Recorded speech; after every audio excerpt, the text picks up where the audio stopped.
Hey guys, tonight we're not starting with a philosopher or a king, but with something much more dangerous and complicated, dating in the Middle Ages. Because believe it or not, finding love in an era of plagues, sappy rituals, and ever-watchful guardians was somehow even more awkward than texting someone, "What are you doing?" at 2 a.m. From courtly love songs to marriages negotiated with livestock, medieval romance was less about butterflies and more about land ownership. So before you get too comfortable, take a moment to like the video and subscribe, but only if you really enjoy what I'm doing here. And let me know in the comments where you're watching from and what content you'd like to see. It's always amazing to see people from all around the world joining us. Now, turn off the lights, maybe switch on a fan to enjoy that gentle background hum, and let's dive into tonight's journey together. Imagine this. You just opened your eyes after a long sleep, not in a room with electric lights and an alarm clock, but in a dark wooden house, with mud-plastered walls and a thatched roof soaked with rain. Outside, roosters crow loudly, cows bellow long, and the chilly air seeps in through the cracks of the door. You shiver, wrap yourself in a blanket, and then realize, today you don't have to worry about office work, but about getting married. But don't rush to think about grabbing coffee, texting, "Are you free?" or even a simple touch of the hand. In the medieval world, dating, the concept we're so familiar with, didn't exist. Instead, both love and marriage were locked inside a heavy iron frame of family, society, and the church. In short, if you wanted to love, sorry, you didn't get to decide. That right belonged to your parents, or the Lord, or even the village priest. And the most important thing in every decision wasn't, do you like that person? But, how many cows will be exchanged? Which fields will be merged into one? If you were a peasant in the Middle Ages, your life would fit neatly into a few acres of poor soil, a mud and straw house, a handful of chickens, and a pig snorting in the corner of the yard. Love, if it existed, wasn't about dazzling love songs, but a simple question. Can we survive the winter together? For the poor, marriage was like a survival contract. A peasant boy who wanted to start a family had to prove to the village that he could feed a wife and children. That proof might be a small garden plot, some worn-out farming tools, or at least a strong back ready to haul water and plough fields. As for the girls, they weren't dreaming of a prince on a white horse. The ideal husband was the man who could fix a leaky roof, chop wood without missing, and work the fields from dawn until dusk without complaining. That was it. Here, love was measured by practicality. A basket of eggs handed over, a bundle of dry firewood to start the hearth, a wooden spoon carved by his own hand. These small gifts carried great meaning, because they showed the young man was ready to share labor, to share life. But families still had the final say. A young man might like a girl for her smile, but his parents would ask, does her family own land? Do they have a goat? Are they known to be hard-working? If the answer was no, then that romance usually died before it ever began. Picture an evening after a long day in the fields. A boy walks to the girl's house, clutching a bundle of firewood, his heart pounding. But before he can hand it over, her father steps out and bluntly asks, "How many fields does your family own? Do you have a roof that keeps out the rain? If all you've got is wood, forget it, I can chop my own." And just like that, love withers in a scoff and a probing stare. Still, don't think peasant marriages were completely without feeling. Some couples, after living together and sharing hardship, gradually grew a true bond. They laughed together when the harvest was good, cried together when it failed, and in the biting winter cold, leaned on each other like two small flames. In its own way, this simplicity was also a form of love. Love in mud, sweat, and thin porridge. Now, let's leave the muddy village behind and step into a cold stone castle. Here, love and marriage among the nobility were even further from romance than among peasants. If peasants married over a goat or a roof, nobles married over fields, castles, territories, and tangled political alliances. A noble lady, from the moment she was born, was already a pawn on the chessboard of power. Her parents didn't see a baby, they saw a commodity to trade for allies, land, or protection from a more powerful family. Engagements were often arranged before she could even speak, and on her wedding day, many brides had never even met their groom. Imagine a wedding in a grand hall. The bride and groom stand silently, strangers to each other, while their parents exchange documents, sign agreements, and discuss property rights. To outsiders, it looks like a wedding, but really, it's a merger of assets. For noblemen, it wasn't any different. They didn't choose wives based on love, but on how much land the girl's family owned, how many serfs they controlled, and what ties they had to the king or other lords. If lucky, he gained not only a wife but also fertile land. If not, marriage was just a duty. The bitter truth was that even if a young nobleman truly felt something say, he liked a maid for her gentle smile, that affection was considered scandalous, because his marriage didn't belong to him. It belonged to his family, his lineage, and political interests. In castles, marriages became a grand game.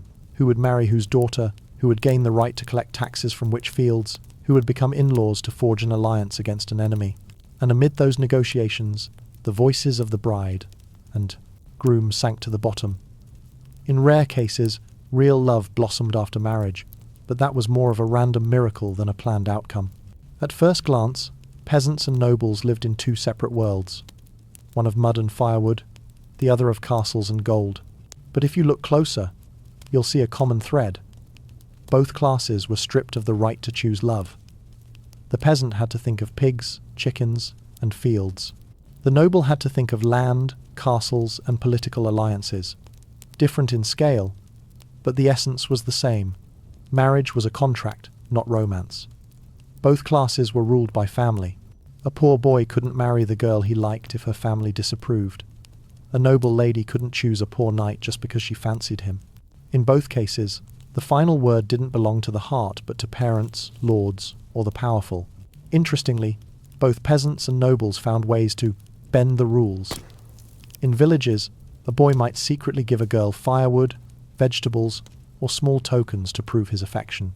In castles, a knight might write poems, recite verses, or steal glances at a lady through her window.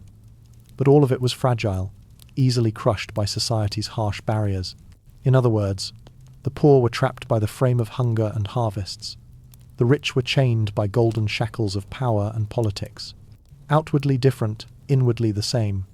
Love had no official place in their lives. If you went back in time and asked a peasant, "Did you marry her for love?" he'd laugh. "Love? No, I married her because her family had a fat goat." If you asked a noble, "Did you marry the lady for love?" he'd shrug.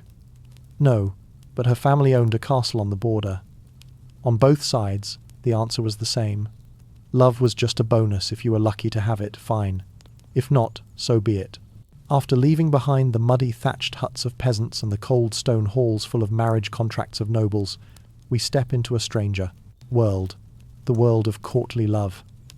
This wasn't the kind of love you'd expect, nor was it love where two people actually lived together. It was more like a public performance than a private romance. Imagine you're a young knight, just back from the battlefield, scars from enemy spears still on your body. You sit in your lord's castle, glance around, and see a noble lady, usually already married, often the wife of the very lord of the castle. Your heart races. But instead of approaching, you begin a performance, writing poetry, praising her hair like the evening sun, comparing her smile to the sound of a harp, and swearing eternal loyalty. Without ever daring to touch her hand, courtly love was a social game. It had strict rules. The knight had to love from afar, endure, and suffer in a noble way. The pain of love wasn't meant to be returned, but to prove the knight's virtue. The more he suffered, the more noble he was. Here, the woman became an untouchable muse, while the man was the miserable lover, writing dozens of verses, exalting her beauty in public. The woman might smile coldly, send back a handkerchief as a keepsake, but never go further. If the boundary was crossed, noble love instantly turned into adultery, a scandal that destroyed the honor of both sides. The strange part was that the whole community knew about this game. The noble ladies knew they were being praised. The noblemen knew they were playing the role of the lovesick. And the audience, family, guests, even the lady's own husband would nod along, treating it as a beautiful but harmless pastime. So, courtly love was like a collective play. Everyone knew the script, everyone played their role, and the goal wasn't a happy ending, but to stretch the romantic suffering as long as possible. To understand courtly love, you have to enter its own language. This was love not shown through action, but through poetry, glances, and vague signals. A knight would spend hours writing elaborate lines like, "My heart is a little deer lost in the forest, pierced by the arrow of your gaze." No one ever said directly, "I like you." Everything had to be roundabout, full of metaphors. The harder to understand, the better. Beyond poetry, there were symbols of love. A scarf tied to a sword in a tournament, a ribbon on armor, or the colors a knight chose to honor his lady. When entering a joust, he wasn't just fighting for his own honor, but for the cold gaze of that noblewoman. A strike on target, a glorious win, all to prove, "I deserve her glance." The woman, in courtly love, had one crucial role: to keep her distance. She couldn't respond too warmly, couldn't give away too many signs. The allure came from being cold, hard to reach. If she was too easy, the game was over. If she was too distant, the knight would wither away in despair. So the art here was in a delicate balance, just enough to spark hope, just enough coldness to maintain nobility. The rules were so bizarre that many medieval writers actually penned manuals of courtly love. In them were rules like, those in love must always look pale and thin from longing. You cannot love two people at the same time unless you love them in two different ways. All love must remain secret, yet others should be able to guess it. It sounds absurd and funny, but back then, these rules were seen as standards. Love without suffering wasn't love. Why did courtly love exist, when it was so full of contradictions and nonsense? The answer lies in feudal society and noble culture. In castles, noble women were often trapped in rigid roles: wife of a lord, mother of heirs. They had no say in politics, rarely any freedom of choice. Courtly love gave them a small stage to shine. They became the center of poetry, songs, and public adoration.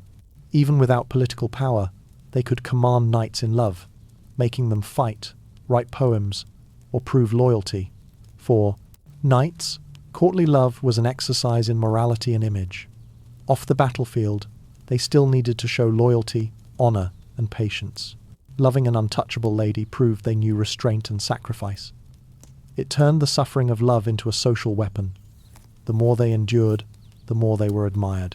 But the paradox was this: everyone knew the game was almost pretend.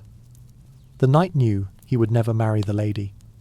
The lady knew the knight was only playing a role. And the audience, the entire noble community, knew it was a collective script. Yet all willingly joined in. Courtly love was like a pressure valve for society. It allowed repressed emotions, desire, longing, romance, to be expressed openly in a noble form. People could live in cold political marriages, but still have a place to dream, even if the dream was staged. And that's why courtly love was both fake and genuine. Fake, because it never led to marriage. Genuine, because in those verses, in those glances, in those sleepless nights, real emotions did burn. Even if they never came true, they left their mark on culture, literature, and the memory of an entire age. You've seen how the lovesick knight in courtly love suffered, reciting poetry, sighing, and waiting for a cold glance from a noble lady. But if it was only poetry, it would be too fragile. People needed something tangible, a visible sign to record a feeling that could never be spoken aloud. And so, in the medieval world, tokens, the symbols of love, were born. Picture this. You're a young knight, smitten with Lady Marjorie, but she's surrounded by a whole guard of watchers, her husband, the priest, maids, and gossipy aunts. You can't whisper in her ear. You can't hold her hand in the great hall. So what do? You send her a glove. Not a Gucci glove, but a worn piece of leather soaked with sweat after a duel. It doesn't sound romantic, but to her, it's a message. I think of you in every strike of my sword. In return, noble ladies had their ways of responding. They might send back a ribbon, a handkerchief, even a lock of hair. No one dared to write straight out, "I like you." Instead, everything played out in the secret language of tokens. A handkerchief tied to a sword meant, "She gives me strength." A lock of hair hidden in a breastplate whispered, "Don't forget me on the battlefield." What's fascinating is everyone knew about this game. Knights wore brightly coloured handkerchiefs in tournaments. The crowd cheered loudly. Everyone knew where that scarf came from, but no one said it out loud. Tokens lived by the rule. Everyone understands, but no one admits. And it was that ambiguity that made them both romantic and dangerous. For peasants, tokens existed too, but in more practical form. A boy gave a girl a wooden spoon carved at night. A girl handed over a rough handkerchief, still smelling of smoke from the hearth. Not luxury, but personal value, the only thing the poor could turn into a language of affection. So tokens became the way love showed itself without being spoken, existing in the grey zone between permission and prohibition. They were like the hidden messages of the Middle Ages, except instead of a heart emoji, you got a sweaty glove. The real allure of tokens wasn't in the gift itself, but in the meaning behind it. Every little object could carry layers of messages, making tokens both sweet and dangerous weapons. A handkerchief could mean 3 different things. I choose you as the knight guarding my heart. I trust you'll win this tournament. If anyone asks, just pretend it's a lucky charm. Trouble started when the recipient misread the meaning. A knight got a scarf, thought he'd been chosen as a secret lover, and acted rashly. Meanwhile, the lady only meant it as encouragement. The result? Rumours spread through the castle, and noble love instantly turned into a scandalous affair. Among peasants, tokens were risky too. A girl gave a boy an embroidered cloth, thinking it signalled, "I accept your courting." But he showed it off to the village, and suddenly she was branded. In a society where honour mattered as much as bread, one small gift could ruin a life. On top of that, tokens could be exploited. A schemer might steal a handkerchief and pretend it was a noble lady's gift. A defeated knight could blame his loss. I failed because she didn't give me a token. Every accusation, every rumour clung to scraps of cloth, gloves, or locks of hair too fragile to defend themselves. That's why tokens were a double-edged sword, nurturing affection but also cutting down reputations. A small sign could spark a secret romance or ignite a scandal. It was like sending a cryptic DM today, one screenshot, and everything blows up. Still, it was exactly that risk that made tokens thrilling and magnetic. Every time a knight received a handkerchief, his heart raced not only with love but with fear. Did I just get a promise, or sign my own sentence? In a society where love was strangled by rules, parents, and the church, tokens became the only bridge between longing hearts. They couldn't say, "I love you," in public, couldn't hold hands in the marketplace, couldn't kiss in the castle, so they gave each other little objects to say everything that wasn't allowed. For a knight, a handkerchief tied to his sword wasn't just decoration, it was a spiritual talisman. On the battlefield, he could draw strength from the thought, "Someone is watching over me." For a noble lady, sending a token was a daring step out of passivity. It gave her a sliver of power, a way to command a man's heart in a world that treated her like property. For peasants, tokens turned the ordinary into romance.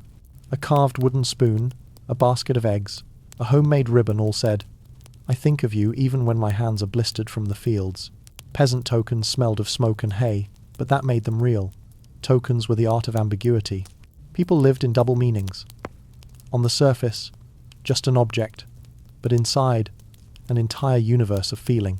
A glove might look like it was dropped by accident, but to the lovers, it was a trembling confession. That ambiguity let love survive, not clear enough to be punished, but strong enough to feed hope. Most importantly, tokens showed that medieval people never gave up on the desire to love.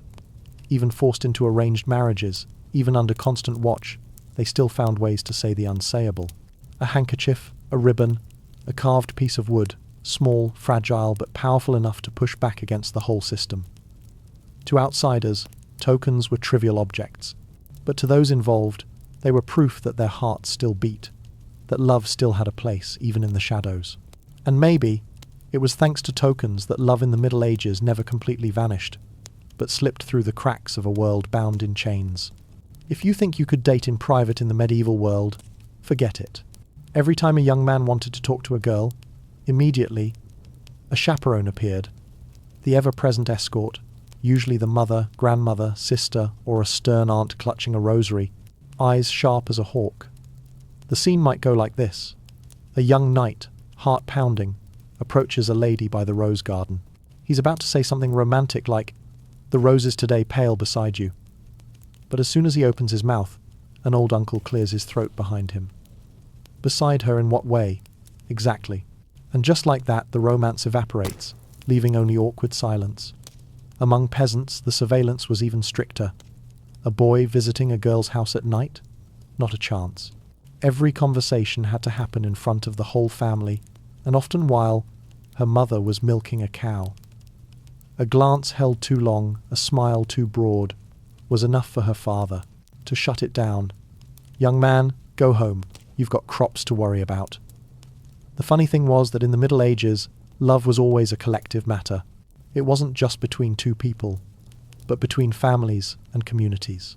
Supervision wasn't only about morality, but about making sure family honor wasn't tarnished.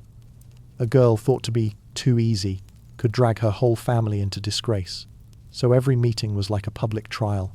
The boy and girl were the accused, while the adults around them were the judges. Every word, every gesture was weighed. A sweet remark could be remembered. A step too close could be branded reckless. The medieval world turned dating into a performance before an uninvited audience, and that audience was family and relatives.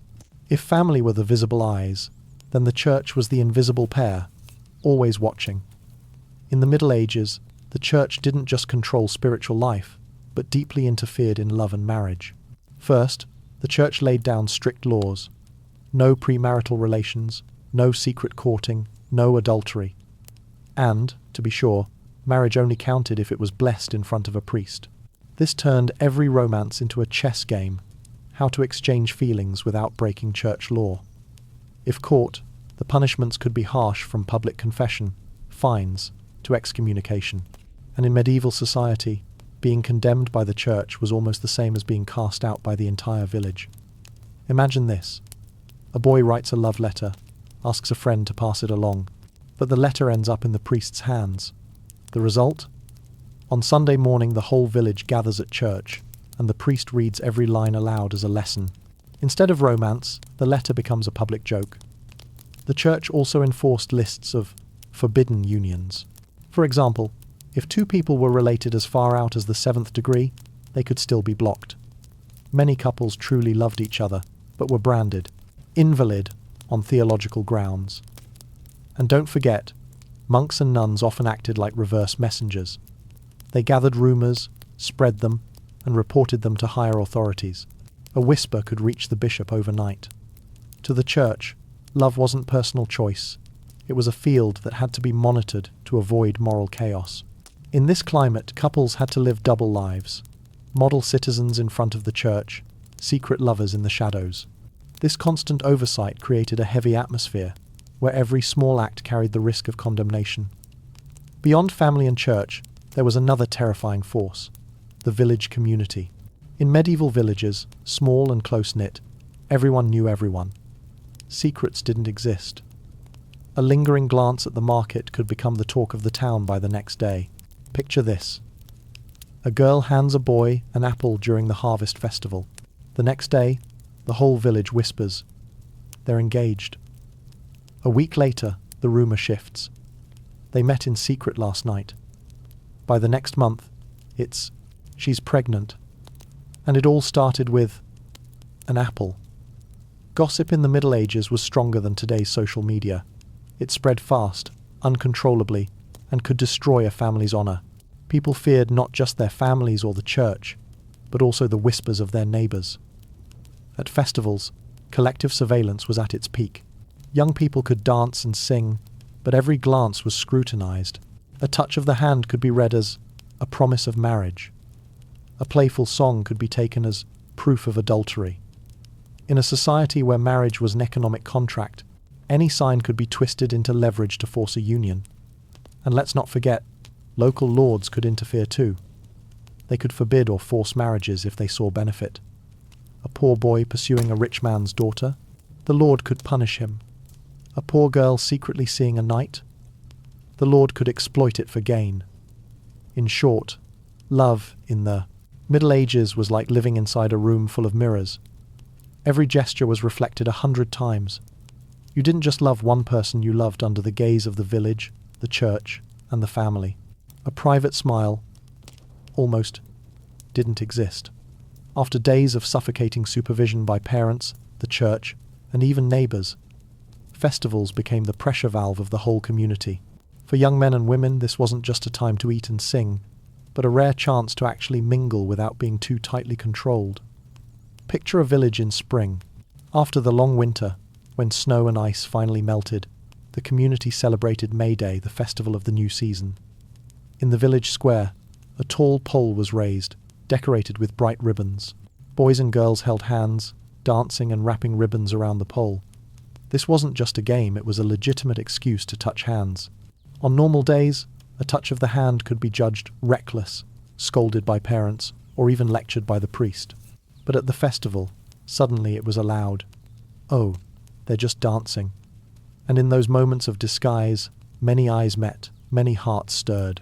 Beyond May Day, there were religious festivals too, like Christmas or the feast of a local saint. After the church service, people spilled outside, drinking ale, eating cakes, singing, and in the music, in the intoxication, flirtations were spoken aloud. Some folk games even acted as disguised dating rituals. For example, in some regions, they played apple bobbing apples dropped into a tub of water, boys and girls dipping their heads to grab them with their mouths. If two mouths touched the same apple at once, the crowd would cheer. Harmless fun to most, but for the young pair, it could be the only legal kiss they'd ever have in their tightly watched lives. Festivals, then, were where rules loosened. What was forbidden on normal days suddenly became acceptable, wrapped in the cover of communal entertainment. And in those cracks, love crept in, like weeds sprouting between grey stones. The most enticing part of festivals were the group games where everyone could touch, laugh, and speak without being branded improper. One of the most popular was circle dancing.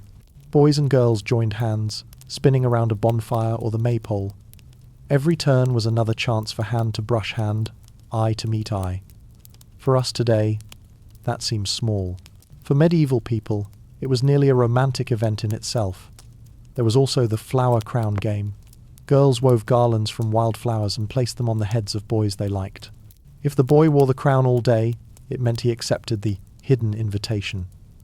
If he removed it, it meant rejection. It was a language of affection played out in public but still safe, because anyone could say, "Oh, it's just a game." Some games tested strength, like tug of war, climbing a greased pole, or wrestling. Boys often used these chances to show off in front of the girls. Winning at tug of war wasn't just pride, it was sending a message. I'm strong enough to protect you. Music also mattered. Travelling musicians brought lutes, drums, flutes. When the music started, the mood shifted. Sternness turned to joy. Bodies allowed to move freely. The dances, the arms linked, the laughter all formed a collective body language, where secret confessions could be made without words. At festivals, love was legalized through games and music. People could say things they didn't dare, do things they couldn't on ordinary days, all under the cover of fun. And sometimes, a smile exchanged in a dance could become the start of a lifelong story. You can't talk about medieval festivals without food and drink. For peasants, daily meals were thin, gruel, black bread, vegetables. But during festivals, the whole village contributed. Pigs slaughtered, ale brewed, cakes baked. Food wasn't just about eating, it was a symbol of communal sharing.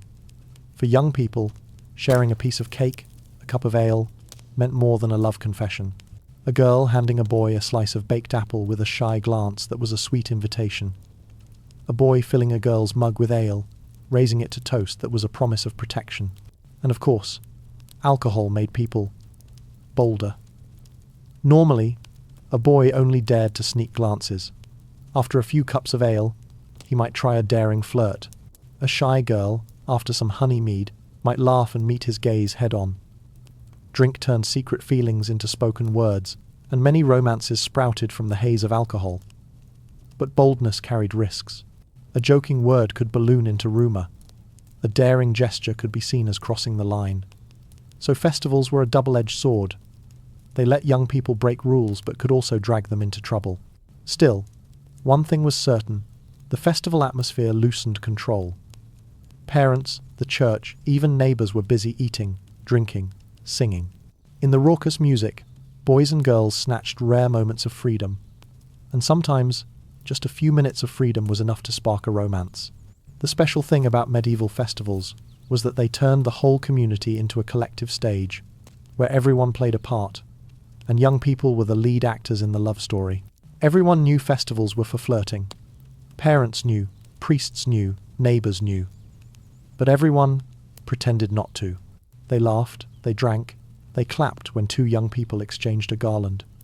In this way, society carved out a safe space. Love gestures were permitted, as long as they happened within the festival.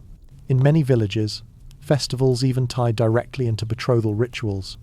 Some games like ring toss, tug of war, or couple dances could act as evidence for families considering marriage. A garland on the head could turn into an engagement. A kiss in the dance could lead to a wedding after harvest. Festivals were also a test of courage. A shy boy, who never confessed all year, if he stayed silent even during the festival, he could lose his chance forever, because his rival might step up, offering the garland, dancing with the girl, winning her heart before his eyes. Festivals were open competitions. Whoever was braver, bolder, won. Ultimately, festivals gave youth the feeling that love wasn't entirely forbidden. It still had a place at least for a few days of singing and laughter. That sense of possibility helped them endure the rest of the year. Months of surveillance, control, and arranged marriages. Festivals then were like a collective dream. Short, noisy, colourful, but enough to plant seeds of romance, hopes, and secret love stories whispered through the winter. If festivals were the stage for fleeting romantic moments, then marriage in the medieval world was the stage for dry contracts. This wasn't the story of they lived happily ever after, but the story of how many fields will change hands, how many cows will go to the groom's family, who gets the right to collect taxes from the northern forest. For peasants, marriage was a survival pact. A man didn't marry just to have a companion, but to have another pair of hands in the fields. A woman didn't marry just for a home, but for protection against famine and disease. Coldly put, their marriage was like a small business partnership. You bring the plough, I bring the milk. Together, we keep the family alive. Among nobles, marriage was even further removed from love. It was like a corporate merger. A count didn't marry his daughter off because she liked someone, but because he wanted another castle, more land, or a political alliance. A grand wedding in the Great Hall could hide beneath it dozens of pages of contracts about inheritance rights, tax obligations, and terms of agreement. The irony was that, though different in scale, the essence was the same. Medieval marriage was a contract, with the heart pushed aside. One element in every medieval marriage was money and property exchange. Depending on local custom, marriage came with two key concepts: dowry and bride price. Dowry. The bride's family had to prepare money, land, or assets to give the groom's family along with the daughter. It was like a bonus package, a daughter given away with a chest of cloth, jewellery, sometimes even a plot of land. For poor families, this was a huge burden. Many girls had to wait years to marry because their parents couldn't gather enough dowry. Bride price. In some regions, the groom's family had to pay the bride's family to buy the right to marry. This money was both compensation for losing a labourer and proof that the groom could provide for his wife. By now, you see the harsh truth. People were treated like goods. A girl wasn't just a person, but a package deal with dowry. A boy wasn't just a lover, but a customer paying to get a wife. Marriage negotiations sometimes dragged on for months, even years. Parents sat down, bargaining every detail. How many cows? How many chests of cloth? How many golden candles? Meanwhile, the bride and groom usually weren't even asked their opinion. The scene resembled a bizarre marketplace. Not grain or livestock being sold, but people's futures. And sometimes, just for lack of a cow or a piece of land, a girl's life was put on hold, wasting away in hopeless waiting. Once the terms were settled, the wedding happened. But forget romantic images of white dresses, diamond rings, or kisses under fireworks. A medieval wedding was mainly a ritual to confirm the contract before God and the community. In villages, weddings were simple. A priest read vows, the couple shook hands, then the village feasted for days. Even in its simplicity, the focus was still. Were there enough witnesses? Was the contract legal? Because marriage wasn't private, it was a social agreement, made official in public. Among nobles, weddings were political events. A grand wedding could gather lords, bishops, knights from across regions. It was like a disguised diplomatic summit. Every banquet, every toast, every gift carried political meaning. Religious rites were tightly supervised by the church. Only weddings performed by a priest were valid. Without that, children born might be labelled illegitimate, a stain of dishonour that could never be erased. So weddings weren't just joyous, they were legal and religious bonds that shaped entire lives. The sad part was that, in front of the whole community, the bride and groom were often strangers. Many met for the first time. At the altar, awkward smiles, hesitant glances, vows before God all created a picture both sacred and cold. After the wedding, marriage officially became the chain binding two people to society's machine. It wasn't the beginning of love, but the beginning of duty. For peasants, marriage meant more ploughing, more work. Husband and wife became labour partners, who woke early, who cooked, who went to the fields. Affection, if it came, grew slowly through shared burdens. For nobles, marriage meant maintaining alliances, producing heirs, and obeying the family's plans. The noble wife had to prove virtue and chastity. The noble husband had to protect honour and property. Neither could break the contract, because breaking it meant shattering political balance. The church reinforced this with one rule: no divorce. Once married, you were bound for life. Only rare cases like proving the marriage was invalid from the start could end it. But that was a privilege of the rich. Peasants almost never had the chance. That made marriage a one-way door. Once you stepped in, there was no way out. Young people knew this, but bowed their heads to accept, because refusal meant defying family, community, and God. And so, marriage in the Middle Ages, rather than the climax of love, was the end of personal freedom. It wasn't a romantic ballad, but a harsh contract, where people became cogs in the social machine, turning as parents, lords, and the church had decided. In a world where marriage was turned into a social contract, where love was chained to dowries, livestock, and land, there were always hearts that refused to submit. And sometimes, the strongest act of rebellion was to elope, to run away and marry. Picture this: a noble lady betrothed to an old count, wealthy, bloated, gasping for air after every feast.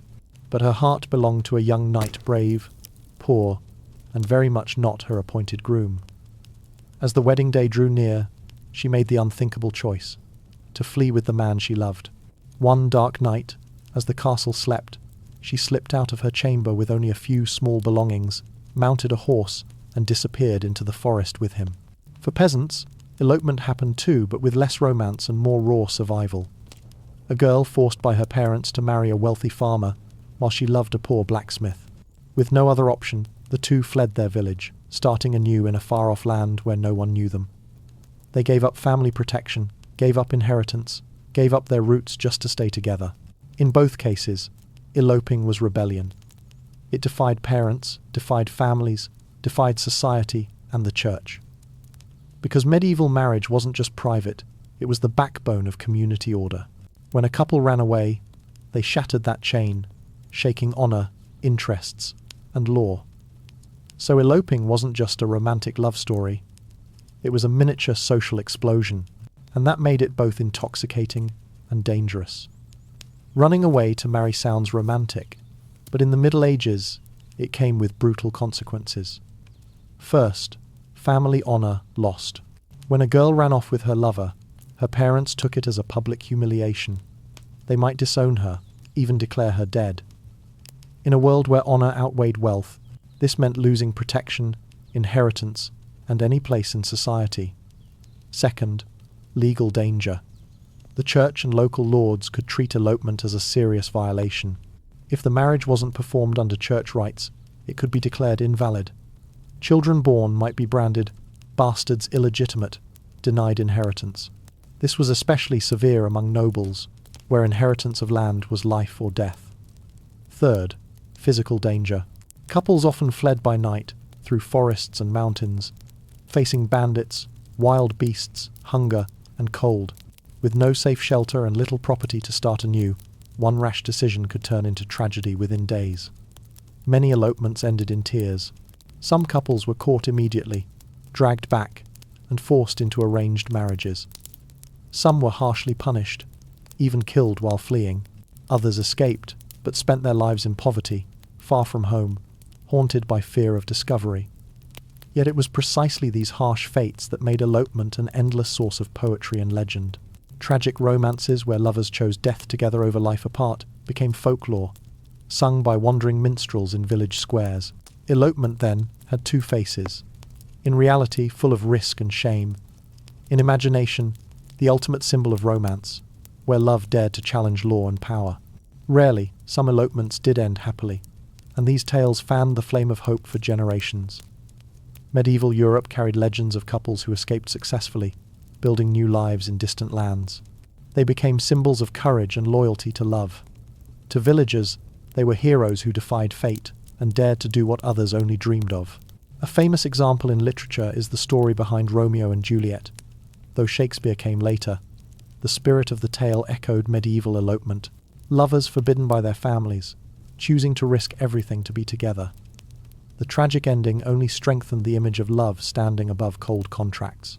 Troubadours made elopement one of their favourite themes. They sang of young couples running into stormy nights, hands clasped, chased by guards. They described breathless moments, stolen kisses, whispered vows in the dark. Audiences listened, frightened for the lovers, yet secretly longing for love that fierce. And sometimes, villages quietly supported elopements. If a family was seen as too greedy, forcing marriage for dowry, a girl's escape with her true love could be cheered as a slap against injustice. To the people, that was natural justice defeating harsh law. So elopement was both personal rebellion and cultural symbol. It proved that medieval people, chained by countless social rules, still clung to the desire to love and the right to choose. And perhaps it was these stories of elopement that planted the seeds of the later idea of romantic love, where the heart could and should triumph over cold contracts. Medieval monasteries were designed to kill off every trace of earthly desire. Thick walls, dark corridors, endless hours of prayer. Men became monks, women became nuns. They shaved their heads, wore coarse robes, lived on black bread and water, and devoted their lives to praying for souls. Physical love, seen as the devil's temptation. And yet, it was often in the harshest places that love found a way to grow. Because people aren't machines. A monk was still a man, a nun was still a woman, and their hearts still beat, even when the church wanted them to sleep.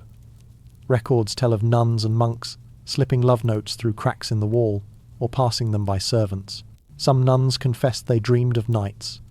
The priest wrote it in the confession book as proof that Satan never gave up.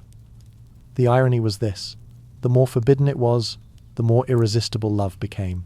Inside monastery walls, a stolen glance was as precious as a kiss in the outside world. A fleeting smile in the garden could make a heart race for years. And so, the monastery, meant to be the most emotionless place, became the silent stage for secret love stories. Monks and nuns swore 3 vows: poverty, chastity, obedience. Of these, chastity was the promise to renounce sexual love and marriage. But here's the problem. That vow lasted a lifetime, while the human heart doesn't obey orders. Many entered monasteries when they were very young, sometimes at 12 or 14, because their families couldn't afford a dowry, or because parents wanted to give a child to God. But puberty, with all its wild emotions, happened right inside those holy walls. A 5-year-old girl in a convent, even in a habit, could still feel her heart flutter when she caught the eye of a young monk at Mass. This contradiction created a silent tragedy. Those inside had to learn to bury their feelings.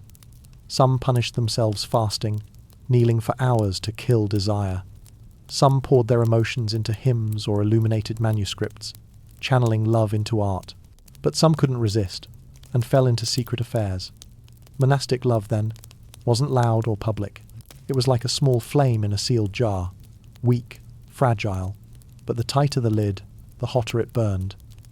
Medieval chronicles record plenty of scandals. Nuns discovered pregnant, monks expelled for forbidden relations. These became big scandals, punished harshly by the church, but also proved one thing: love found cracks to slip through, even in the tightest walls. Some nuns crossed the line with knights or noblemen outside, often during religious festivals when monasteries opened to pilgrims. Meanwhile, monks travelling to preach often mingled with villagers, and sometimes fell in love. Some even tried to justify it. They called their love for someone sacred love, a reflection of love for God. Of course, that reasoning didn't spare them punishment, but it showed how torn their souls were. These scandals weren't just recorded as sins, they became warnings. But for ordinary people, they fueled the imagination. Monasteries weren't dead places, but full of forbidden stories, as dramatic as any romance novel. Interestingly, many monks turned earthly love into theology. In manuscripts, you'll find passages describing love for God in surprisingly romantic, even sensual terms. Some hymns describe the soul as the bride of Christ, longing to become one with him. The language was indistinguishable from that of lovers. It was a safe outlet for feelings that couldn't be spoken aloud. Hildegard von Bingen, a 12th century nun, wrote songs and visions so passionate that modern scholars hear the breath of love in every line. Male theologians did the same, describing union with God as a warm embrace, a holy kiss. Monasteries then turned suppressed love into metaphor. Instead of saying, "I love someone," they said, "I love God." But everyone knew, beneath the theology, a human heart was still beating. Some monastic romances ended quietly in secrecy, but others turned tragic. A nun discovered pregnant could be locked away for life, treated as living dead in sin. A monk might be burned alive for sacrilege. These brutal punishments showed the Church's determination to crush any rebellion. Yet some monks and nuns chose the ultimate rebellion. They eloped, the monastery version of escape. They left their vows behind, choosing ordinary lives. Hunted or disgraced, they accepted it, believing love was worth everything. These stories, though hidden, spread in whispers, becoming legends, told around campfires. They proved that even in holy places, love's power could not be stopped. In the end, medieval monasteries were like a social laboratory, stripping people of emotional freedom, but in doing so, revealing just how strong love really was. You could force someone into robes, shave their head, make them pray for hours. You could threaten them with sin and hell, but you couldn't extinguish the fire in their heart. Stolen glances, secret letters, scandals, passionate hymns, all were proof. Monastic love wasn't loud, but it showed that the human longing for love was so strong it could pierce stone walls, church laws, and holy vows. And from that suffocating silence, we see a deeper truth. Love never disappears. It only changes shape, hides itself, and waits for its chance to burn again. In the earlier parts, we saw how medieval marriage was like a contract. But perhaps the bitterest part wasn't the contract itself, but the moment after the wedding when dreamy expectations collapsed, giving way to harsh reality. A young girl, once secretly hoping for a romantic life, now discovers her husband only cares about fields and livestock. The sweet whispers from festivals vanish, replaced by orders. Tomorrow. Get up early to grind the grain. Don't let us run short on bread. For men, the disappointment was no less. A knight who thought he was marrying a gentle wife to honour his name found out instead that his wife was just a package deal with a dowry. Affection? None. Sharing souls? Too much to ask. They became forced partners, living under the same roof with hearts miles apart. For peasants, disappointment showed itself in daily exhaustion. A man married hoping for help, only to find life heavier, more mouths to feed, more responsibilities, more crushing pressure from the harvest. The irony was this: the bigger the dream, the deeper the disappointment. And in a society where marriages were arranged, disappointment was almost guaranteed. Disappointment in medieval marriage wasn't just a personal feeling. It became a collective tragedy, hidden behind family doors. Many young women were shocked to discover married life didn't look like folk songs or minstrel ballads. Instead, they faced domestic violence, which was considered a husband's natural right. A slap, a shout, even beating, society called it necessary discipline. So, disappointment wasn't just about lack of love, it was about injustice that couldn't be fought. Men carried their own tragedies. Some were bound to wives they didn't love, leading to affairs, despair, or drowning in ale. Disappointment turned into escape. Taverns, gambling, secret liaisons. But the more they ran, the more they were chained in the cycle. Duty, disappointment, escape back to disappointment. Among nobles, disappointment sometimes exploded into political intrigue. A count, furious that his wife couldn't bear him a son, might shut her away in a convent. A countess, bored of her old husband, might seek a lover, triggering scandals that shook entire regions. Chronicles are full of such stories, proving even the rich weren't safe from marital misery. The terrifying part was, there was no escape. The church banned divorce, families banned rebellion, society banned complaints, and so, disappointment became a silent prison, where millions lived their whole lives without release. Perhaps the saddest part was that, in the medieval world, people accepted disappointment as an inevitable part of marriage. A bride forced into marriage was taught, don't expect happiness. Your duty is to bear children, keep house, and pray. A groom was advised, don't seek love, a wife keeps the hearth. Love is just something in poetry. That acceptance turned disappointment into the norm. It wasn't an isolated tragedy, it was the way society functioned. People didn't ask, how do I find happiness? They asked, how do I get through the day? This explains why romantic love, courtly love, flourished alongside. It was like a dream to replace marriage's reality. While married life was full of disappointment, poems and legends painted love as noble and eternal. People knew it was fantasy, but they clung to it because it gave a spark of hope in endless gloom. Disappointment even marked folk culture. Countless jokes, proverbs, and songs mocked quarrels, drunken husbands, complaining wives. People laughed, but it was a bitter laugh because they were laughing at their own lives. In other words, medieval marriage wasn't about finding happiness. It was about learning to live with disappointment. And that acceptance, over centuries, carved deep into the mindset of the time. Marriage was burden, duty, bondage, not joy. In medieval society, marriage was often compared to a chain, but there was one moment when that chain suddenly fell away, the death of a husband.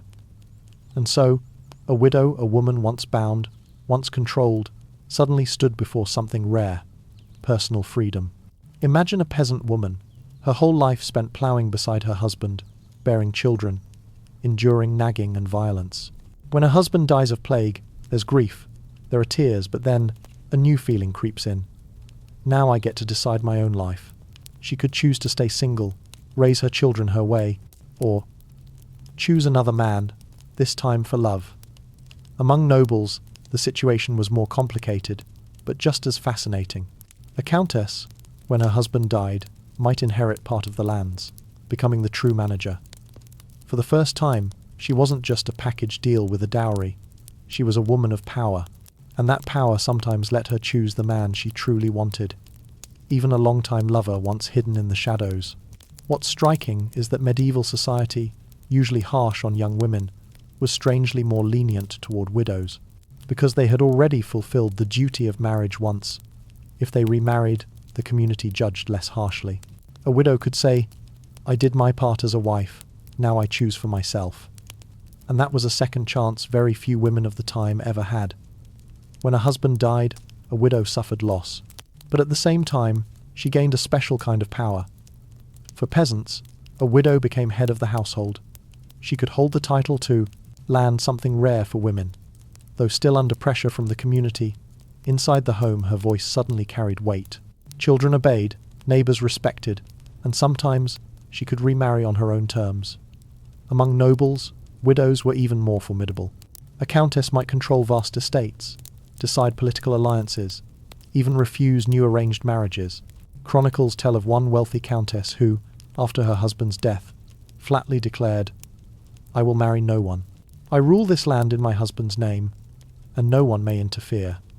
That statement alone shook the entire court. Of course, not every widow held power.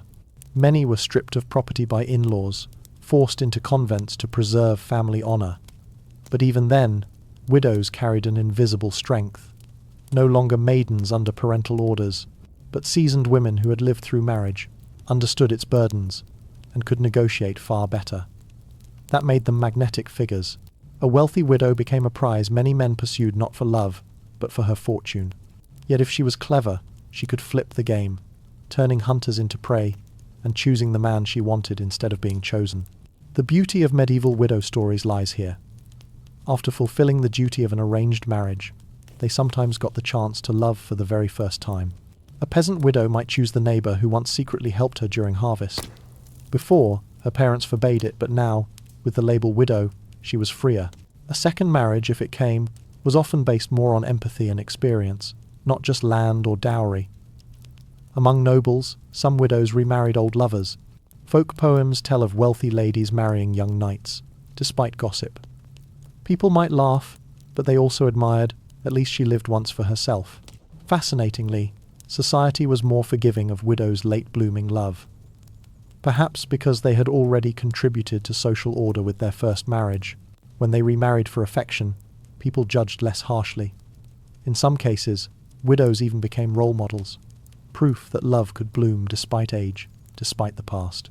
That late-blooming love was often quiet, not flashy, but enduring. Like a small fire in a long winter night, not blazing, but warm comfort for hearts that had known loss.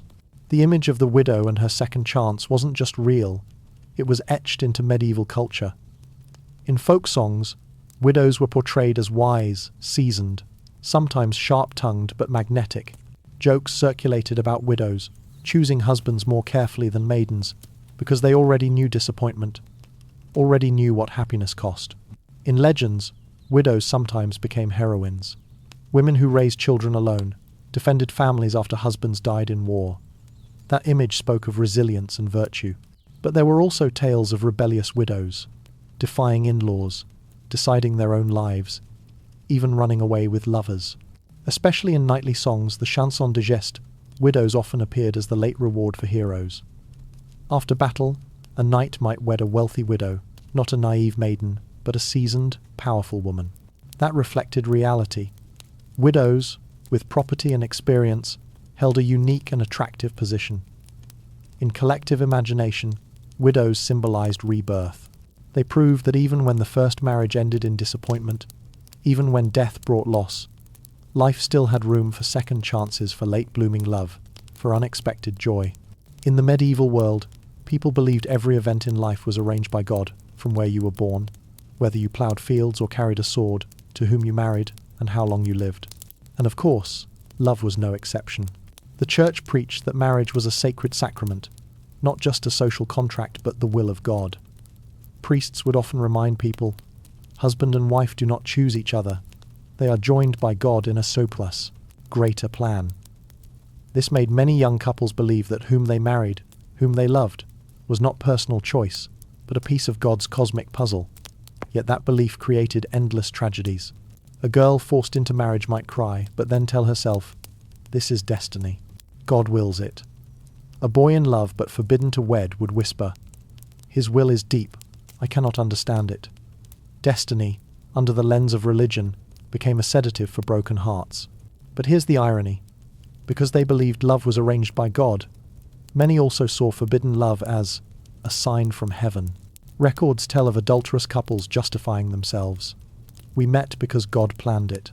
If he didn't want this, he wouldn't have let us cross paths. That reasoning enraged priests, but it showed how belief could be bent by the human heart. Alongside faith in God, medieval people leaned on folk beliefs to make sense of love and marriage. If the church said, pray, folk tradition said, try a love charm.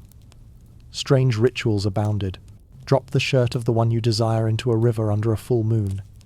If it drifts back toward you, the love will be true. Place a lover's hair in a cup of wine, chant a spell, and they will never leave you. Wear a charm made of bird bones or special herbs, and it will make someone's heart tremble when they look at you. Wise women, healers, and local witches became accidental love experts. People sought them not only for sickness but for questions like, does he love me? Or, how can I make her agree to marry me? A small charm, a pouch of herbs, a whispered incantation was sometimes trusted more than a priest's advice. The mix of Christian faith and folk magic created a contradictory world. By day, people prayed in church for God's blessing. By night, they sneaked off to the healer's hut, asking for potions to push destiny along. Sometimes those worlds overlapped, making love a battlefield between faith and superstition. Medieval people also believed love could be foretold through omens and signs. A couple might believe meeting under an ancient oak tree was a message from heaven. A girl dreaming of a white dove flying past her window believed she'd soon meet her soulmate. A soldier on the battlefield, picking up a ring from a corpse and giving it to his beloved, saw it as a sign they were meant to be. Fortune tellers and astrologers played big roles too. Among nobles, parents often consulted astrologers to choose wedding days, match horoscopes, or delay a marriage if predictions were bad. Among peasants, omens were simpler. An owl hooting on the roof meant doomed romance. A broken mirror meant love shattered. People lived haunted by the idea that love wasn't their choice at all, but tied to mysterious signals from the beyond. This gave medieval love a flavour of destiny. People loved not just from desire, but because they believed the universe had written it. And when tragedy struck, they didn't just blame parents or society, they whispered, "This is God's will." In the end, the idea of faith and destiny reflected the deepest human longing, the need to find meaning in love within a world of chains. When love was suffocated by arranged marriages, by family, by church, and by gossip, people clung to the belief that some higher force, God, omens, charms, was on their side. That belief kept them going. If marriage succeeded, they said, it was good destiny. If it failed, they sighed. It was fate we could not escape. Destiny then became a mirror, reflecting hope in happiness, reflecting comfort in despair. It didn't change reality, but it let them endure. Medieval love, under the shadow of faith and fate, was like a game where people believed they weren't players, but pawns. Yet in that belief, you can see their resilience. Even if pawns, they still found ways to feel, to dream, to resist the chains with smiles, with charms, with whispered prayers. In the medieval world, love didn't exist on its own, it was a mirror of society. Where there were classes, love was divided. Where there was the church, love was controlled. Where there was community, love was supervised. A peasant couple falling in love during harvest. That was a survival story, where love was tied to bread and grain. A knight and a lady exchanging a handkerchief in a castle. That was a story of power, where love became a symbolic game. A nun stealing a glance at a monk in the chapel. That was a story of repression, where love became a silent act of rebellion. This diversity shows us that love wasn't just private feeling. It was a clue to history itself. Look at how people loved, and you'll see how they lived, how they endured, how they searched for freedom inside their chains. If war and plague were the dark face of the Middle Ages, then love, even distorted and suffocated, was still the human spark shining through every layer of society. Even though medieval love was bound by chains, it left behind timeless romantic symbols. Think of the image of a knight carrying his lady's handkerchief into battle. Think of troubadours singing songs of love more sacred than life itself. Think of young lovers eloping into the night, choosing to lose everything just to keep their hearts. Those images, carried across centuries, sank deep into Europe's imagination and became the foundation of modern romantic culture. When we say chivalry, it doesn't just mean battlefield honor, it means how a man treats love.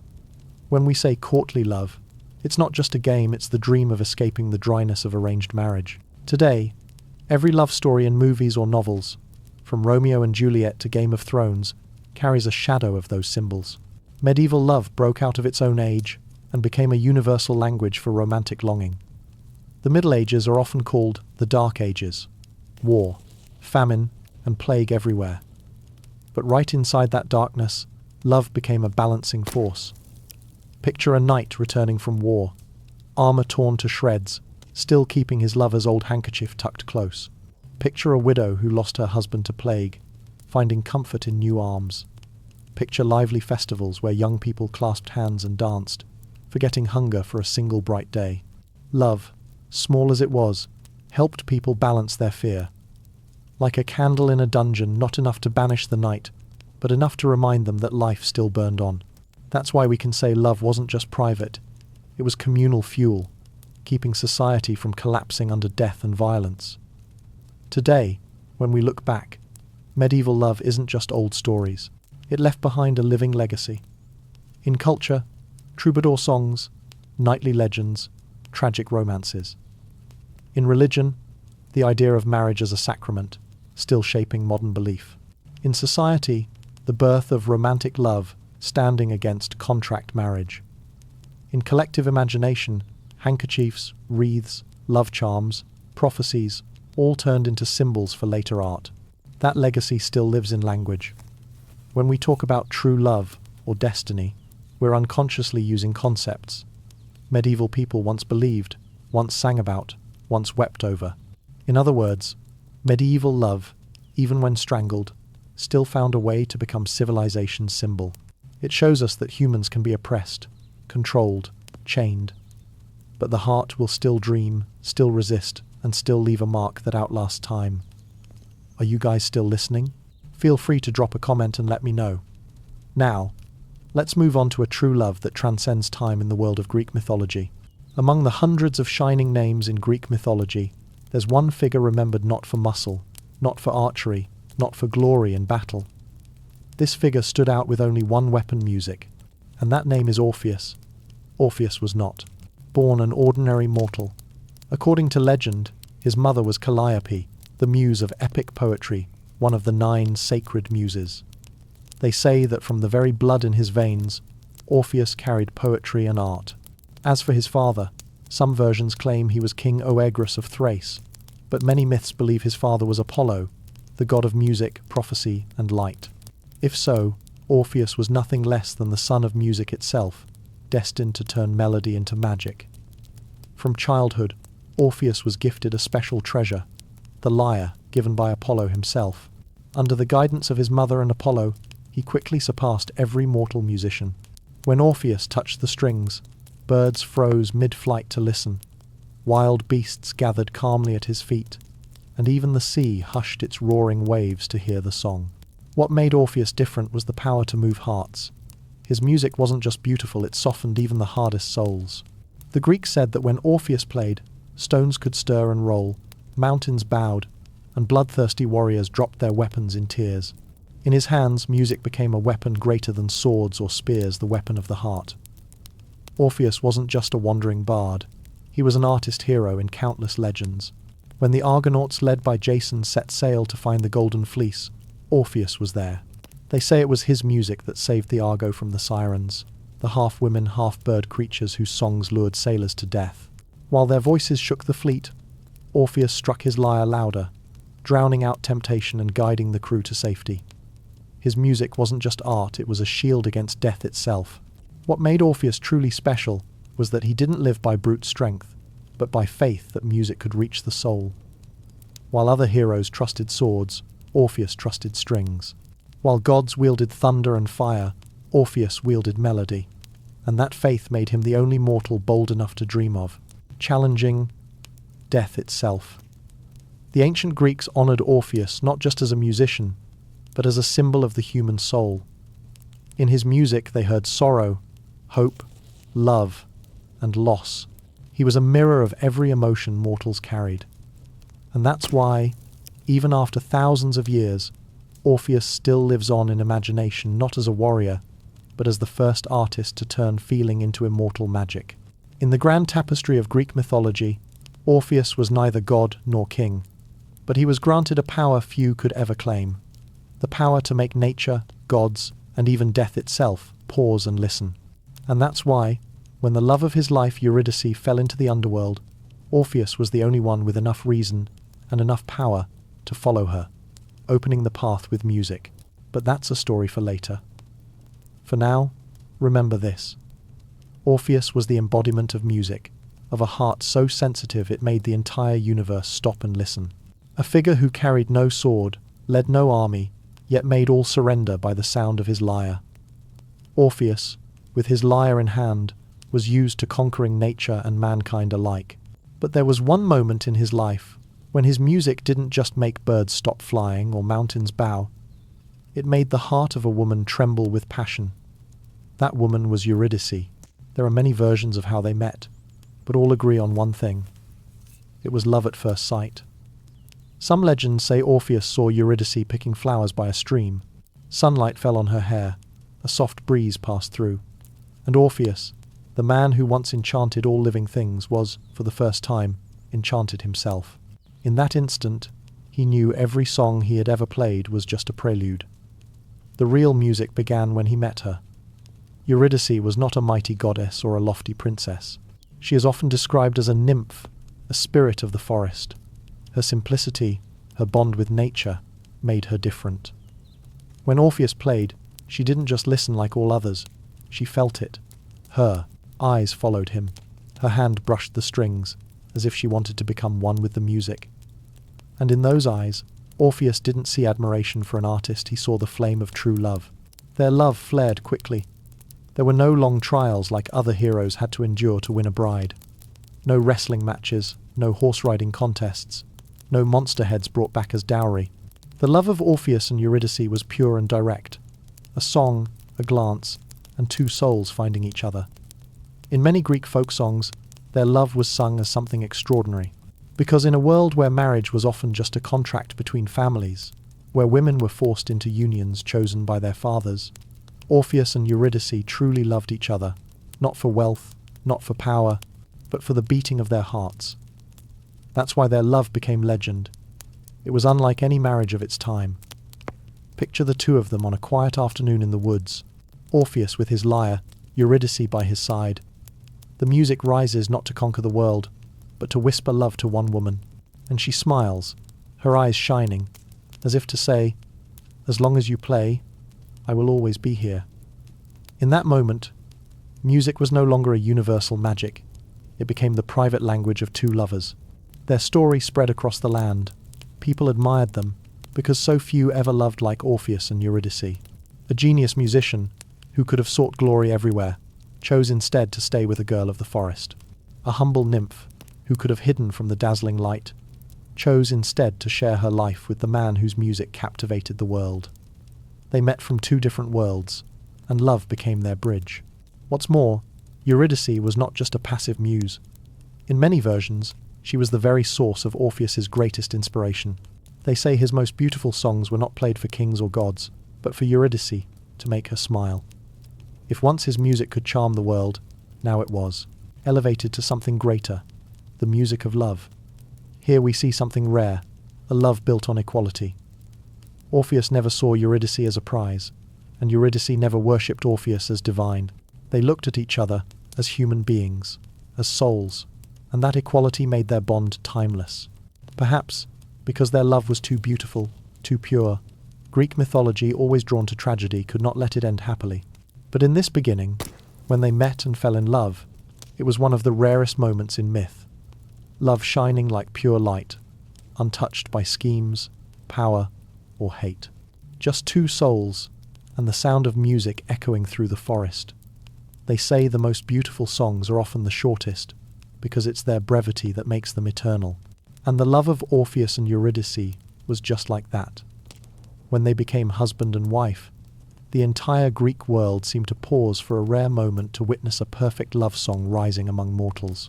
The wedding of Orpheus and Eurydice was unlike any other in Greek myth. It didn't take place in a lavish palace, nor was it a show of power. Instead, it was held in nature, the very place their love had bloomed. Picture this: a meadow blazing with wildflowers, a stream flowing gently, birds singing in the sky.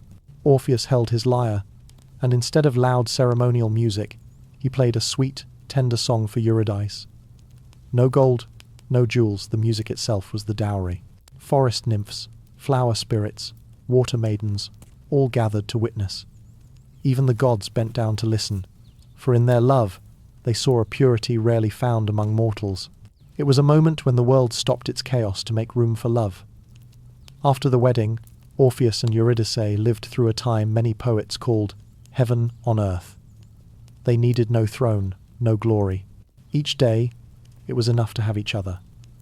In the morning, Eurydice picked flowers in the woods, while Orpheus played by the stream. His music blended with the bird song, and she smiled like sunlight pouring down. In the afternoon, they strolled under the trees, talking like lifelong friends. At night, by the fire, Orpheus strummed love songs, and Eurydice sang along, her voice clear as a spring. These were not loud or grand moments, but everyday miracles. And that's what made their love so touching. It felt real, human, and close to the heart. They weren't distant gods, but a pair of lovers living like anyone else, except their love was too beautiful. If once Orpheus played to enchant all of nature, Now he played for just one person's happiness. Every melody began and ended with Eurydice's gaze. They say during this short time, Orpheus composed his most beautiful love songs. Not for kings, not for history, but for Eurydice's smile. Music became the language of love, where each note was a vow, each chord an embrace. And Eurydice, with her gentleness and purity, became his eternal muse. The great artist not only found love, but found the reason for music itself. What made their love shine even brighter was its fragility. Like a wildflower blooming in the open field, it was so beautiful that people feared the wind might scatter it, or time might fade it away. In many versions, it said their love was too perfect, and fate ever cruel would not allow it to last. But at this point, neither Orpheus nor Eurydice thought of that. They lived each moment fully, believing their happiness would last forever. Orpheus once told Eurydice, "If there is any music that's eternal, it's the song I play for you." And she answered, "If there is any life that's eternal, it's the days I live with you." Simple words, but they held everything: love, joy, and the fragile shadow of fate. In the flow of Greek mythology, happiness rarely lingers long, and it's that fleeting nature that makes the tragedy sharper later. Without their golden days, Eurydice's death would have been just another loss. But because they had lived in a little paradise, her loss became a cosmic tragedy. That's why ancient poets sang of the golden days of Orpheus and Eurydice, because in that short time, humanity glimpsed love in its purest form, a love without glory, without power, needing nothing more than the presence of each other. Happiness is often most fragile at the very moment it shines brightest. For Orpheus and Eurydice, tragedy came without warning, like a cold, sharp blade cutting across a song still echoing in the air. There are many versions of the tale. Some say Eurydice was out in the meadow with her friends, laughter ringing in the sunlight. Others say she was fleeing the unwanted pursuit of a man, stumbling onto the grass. But all agree on one detail: a venomous snake appeared out of nowhere and struck her heel. The bite seemed small, but the poison spread quickly through her body. Eurydice cried out, then collapsed.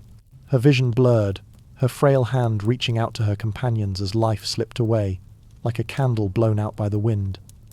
In that moment, the whole forest fell silent. Birds stopped singing, streams stopped flowing. For Eurydice, who had once been one with nature, was now claimed by nature itself. When the news reached him, Orpheus rushed to her side. But it was too late. Eurydice lay there, pale, her eyes closing. Orpheus gathered her in his arms, choking out her name, but the only reply was her final breath, thin as mist. He cried out, his trembling fingers pulling sound from the strings, not a planned melody, but the raw lament of a shattered heart. The music filled the forest, making the trees bow, the beasts gather as if mourning. They say even the wind itself paused, leaving room for his grief.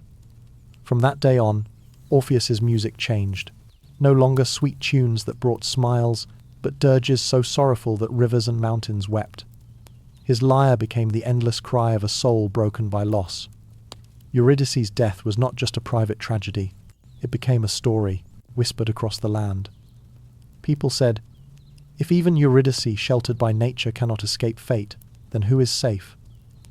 The radiant wedding had barely ended, only to turn into a mournful funeral. The gods who once blessed them could only remain silent. For in Greek myth, human happiness was always a toy in the hands of fate, blooming for a moment, then torn away. Eurydice was gone, leaving behind a void nothing could fill. Orpheus, the man who once made the world bow, was powerless against the invisible enemy called death. But her death did more than steal away a young bride. It lit another fire inside Orpheus, the fire of defiance, the desperate will to reclaim love. For Orpheus believed that if his music could move stones, calm the sea, then why could it not bend death itself? In his broken heart, a decision took root. Orpheus would not accept the loss of Eurydice. Even if he had to step into the one place mortals never dared, the underworld, he would find her. He would play for her until fate itself gave way. But that is the story yet to come. For now, we see only this: a man kneeling in the forest, clutching the fading body of his young wife, his lyre echoing a song of mourning. And all of nature stands still, shedding silent tears for a love just extinguished. After the day Eurydice fell to a serpent's venom, Orpheus's world shattered like glass. He had once been celebrated as the greatest musician of mankind, the one who could turn strings into miracles. But now, all that remained was a single song, the song of grief. Orpheus shut himself away in the forest, the very place that had once held his happiest days. The lyre no longer rang with joy, but with mourning. His trembling fingers plucked the strings, and instead of making all creatures dance, the sound now cast everything into silence and sorrow. They say that, when Orpheus played, leaves withered and fell, as if in mourning for Eurydice. Birds flew to him, but did not sing, they tucked their heads under their wings, listening in silence. Streams stopped flowing, as though holding their breath in sympathy. That music reached even Olympus. The gods themselves heard it and wept. Even Apollo, whether father, teacher, or divine companion, could do nothing but remain silent. Because Orpheus's music was no longer for praising gods, but for tearing open the hearts of those who listened. He did not eat, he did not sleep. Day bled into night, night into day, and all he did was play and weep. Friends came to comfort him, but he pushed them away. No words could replace Eurydice's presence. Only music remained the one fragile thread that still connected him to her departed soul. People whispered, "He is the luckiest of men, for he once had the purest love. But he is also the most wretched, for he lost it too soon." Indeed, Orpheus's music was no longer the song of life, but the cry of humanity before merciless fate. In his grief, a seed began to form. Orpheus wondered, if music can move nature, if it can make the gods themselves weep, why can it not move death? The question had not yet become a decision, but it was already planted, waiting to take root. Time passed, but Orpheus's pain did not fade. It deepened, swallowing him like a black hole. He could not accept the permanence of it. He could not believe Eurydice, who once laughed by the stream, who once sang by the fire, was now nothing more than a memory. Every time he played, Orpheus imagined Eurydice sitting beside him, smiling softly. But reality always returned. The empty space beside him filled only with cold wind. That torment made him no longer wish to live as other men. On many long nights, Orpheus sat beneath the stars, asking himself, why did the gods give me this music, if not to cross the boundary of death itself?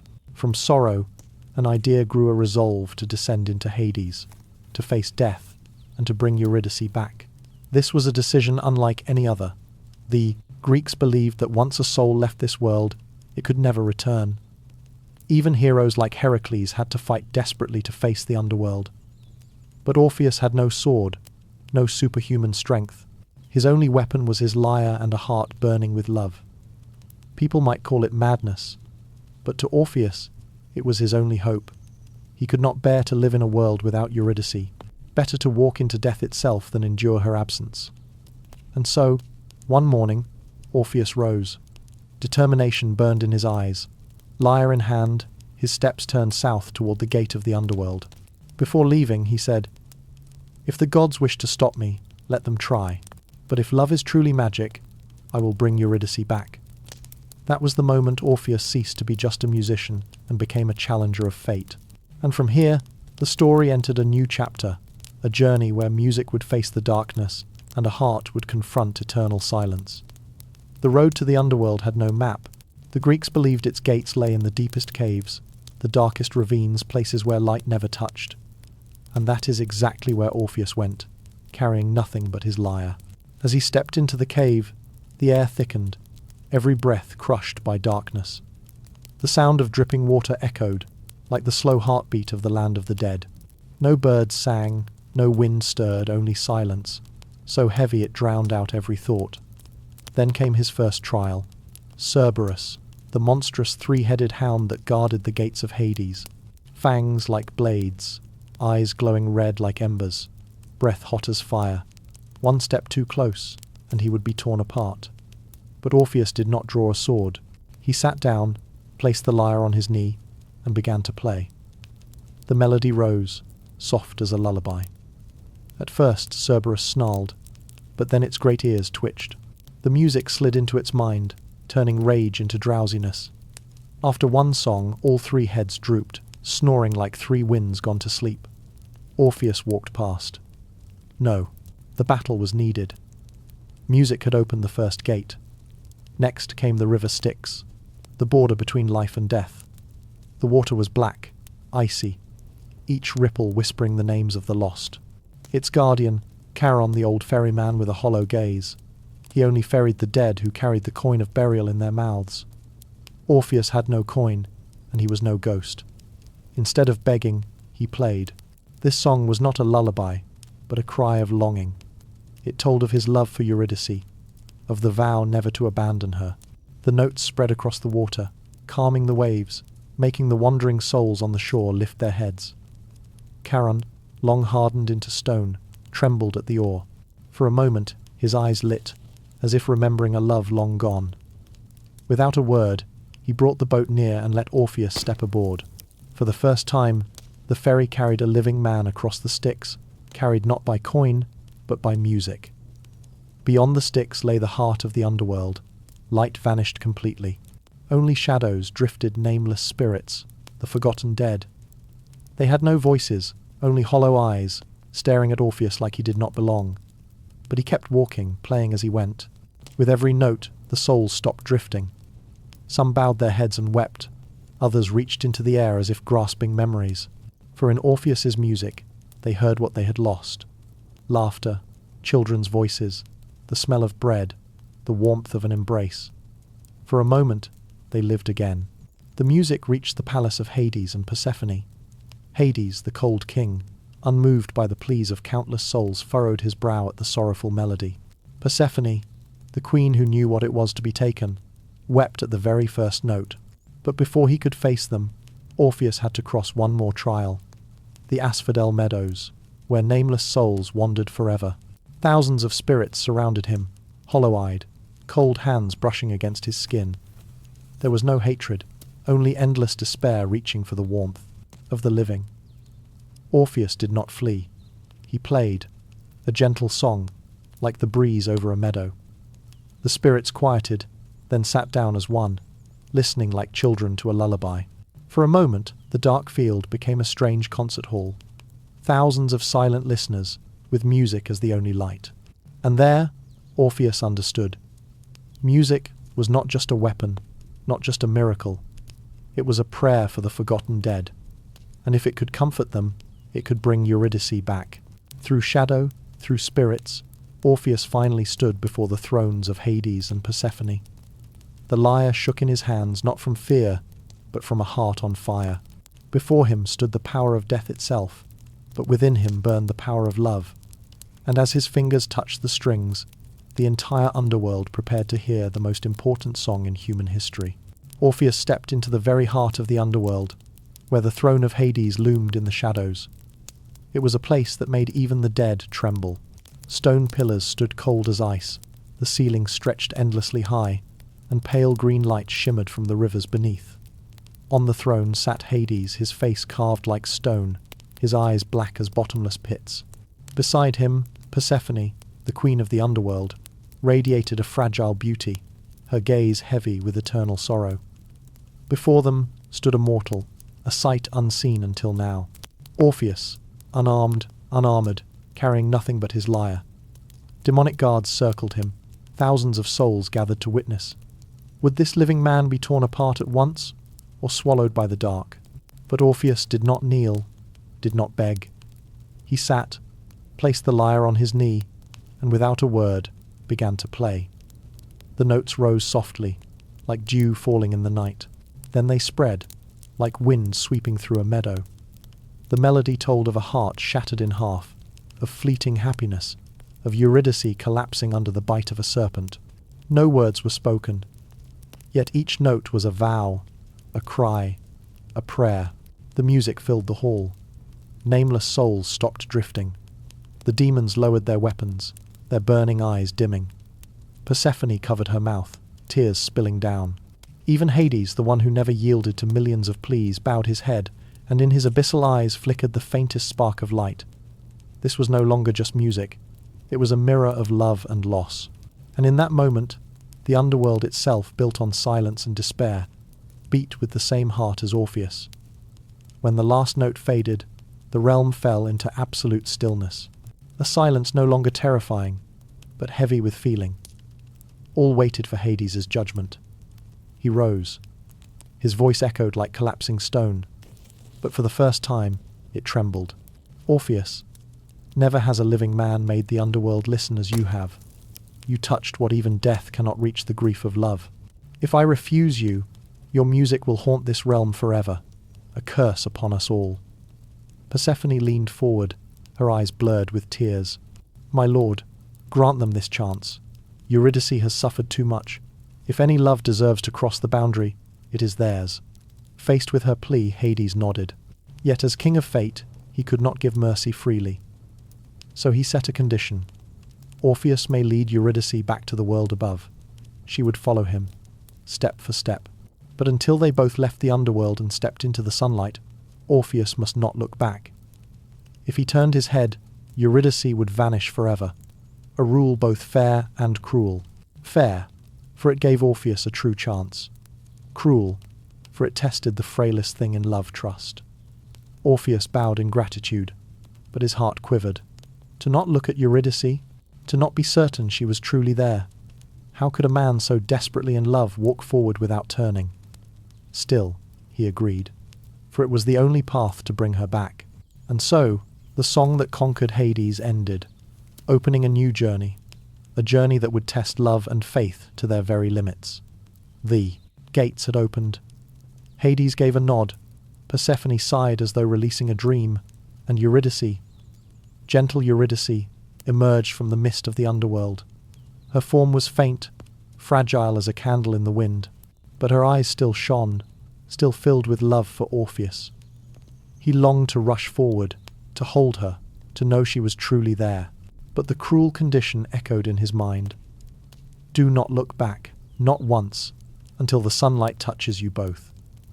And so the journey back began. Orpheus walked ahead.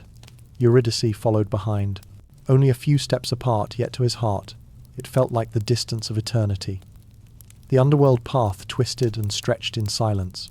Orpheus could only hear the faint steps behind him, but in the crushing darkness, even sound could vanish. At times, her steps were so quiet his chest seized. Is she still there? Or am I only hearing the echo of my own heartbeat? His trembling fingers touched the strings. The lyre sang, not to charm, but to keep rhythm, to remind Eurydice he was still there. Each note was a thread binding their souls, so they would not lose each other in the shadows. But the music could not erase the fear. Each step was a battle against the urge to turn. One glance, and he would know for sure she followed. One glance, and he would see her eyes, her face again. But one glance would destroy everything. The journey became torture by faith. Faith that Eurydice was still there. Faith that love was stronger than the dark. Faith that each step led closer to the light. In the silence, Orpheus whispered to himself, "Just wait, just a few more steps." But those steps stretched into eternity. The underworld seemed to conspire against him. The path grew endless. The still cliffs felt like watching eyes. The drifting shadows whispered, "She is gone. You walk alone." Orpheus clutched his lyre. His music turned from sorrow into defiance against the dark, against the whispers. But no song, however beautiful, could silence the dread in his chest. Cold sweat slid down his back.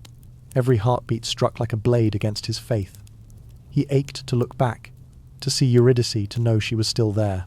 Sometimes, in the heavy silence, her footsteps vanished completely. He froze, listening, but the dark was too thick, the silence too heavy. Despair whispered, "Perhaps she has faded. Perhaps this was only Hades' dream, meant to be stolen again." Then, from behind, a faint breath. Eurydice was still there. And Orpheus walked on, hope and terror twisted together, stretching his soul like a string about to snap. Where was the sunlight? Why was the road so long? He did not realize the true trial was not the path, but the war within his own heart. This was the tragedy of Orpheus, the man who conquered beasts, rivers, even death with music now undone by his own doubt, and the silence mocked him, pressing him to the very edge. Ahead, a thin streak of light appeared. The exit, the earth, the Sunday, just a few more steps.